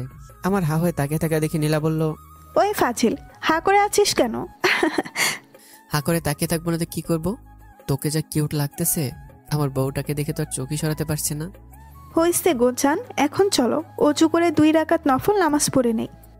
চল। আমি নীলাকে উজু করে 2 রাকাত নামাজ পড়ে নিলাম। আর আল্লাহর কাছে ফরিয়াদ করলাম, হে আল্লাহ, তুমি আমাদের দাম্পত্য জীবনে সুখ শান্তি ভালোবাসা এনে দাও, আর আমরা সারা জীবন যেন সুখে থাকতে পারি।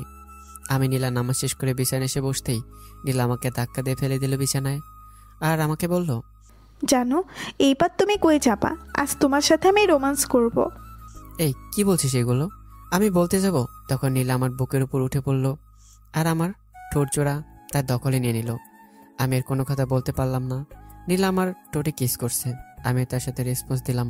প্রায় 10 মিনিট পর আমাকে ছেড়ে দিল। আমরা দুজনে হাঁপাচ্ছি। এবার আমি বললাম, এভাবে কেউ কিস করে? আরেকটু হলে তো খতম। আরেকবার হবে নাকি? আমি নীলাকে বিছানায় ফেলে দিয়ে তার উপর উঠে বসলাম। সে বলল, এই খাটাস, আমার উপরে উঠছিস কেন? আমি এখন টি20 ম্যাচ খেলবো। যা দুষ্টু, আগে গিয়ে ঘরের লাইট অফ করে আয়, পাঠক পাঠিকারা দেখছে তো। ঠিকই বলেছ। আমি বিছানা থেকে উঠে লাইট অফ করে আসলাম। এসে নীলার সাথে আমি গভীর ভালোবাসার অতল সাগরে ডুব দিলাম। এই যে আপনারা এখন যান, শরম করে না? এভাবেই শুরু হলো আমার আর নীলার ভালোবাসার পথ চলা। নীলার আব্বু আমাদের বাসায় পার্মানেন্টে এসেছে। আমার আব্বু চায় নীলা যেন তার বাবা মার জন্য কষ্ট না পায়।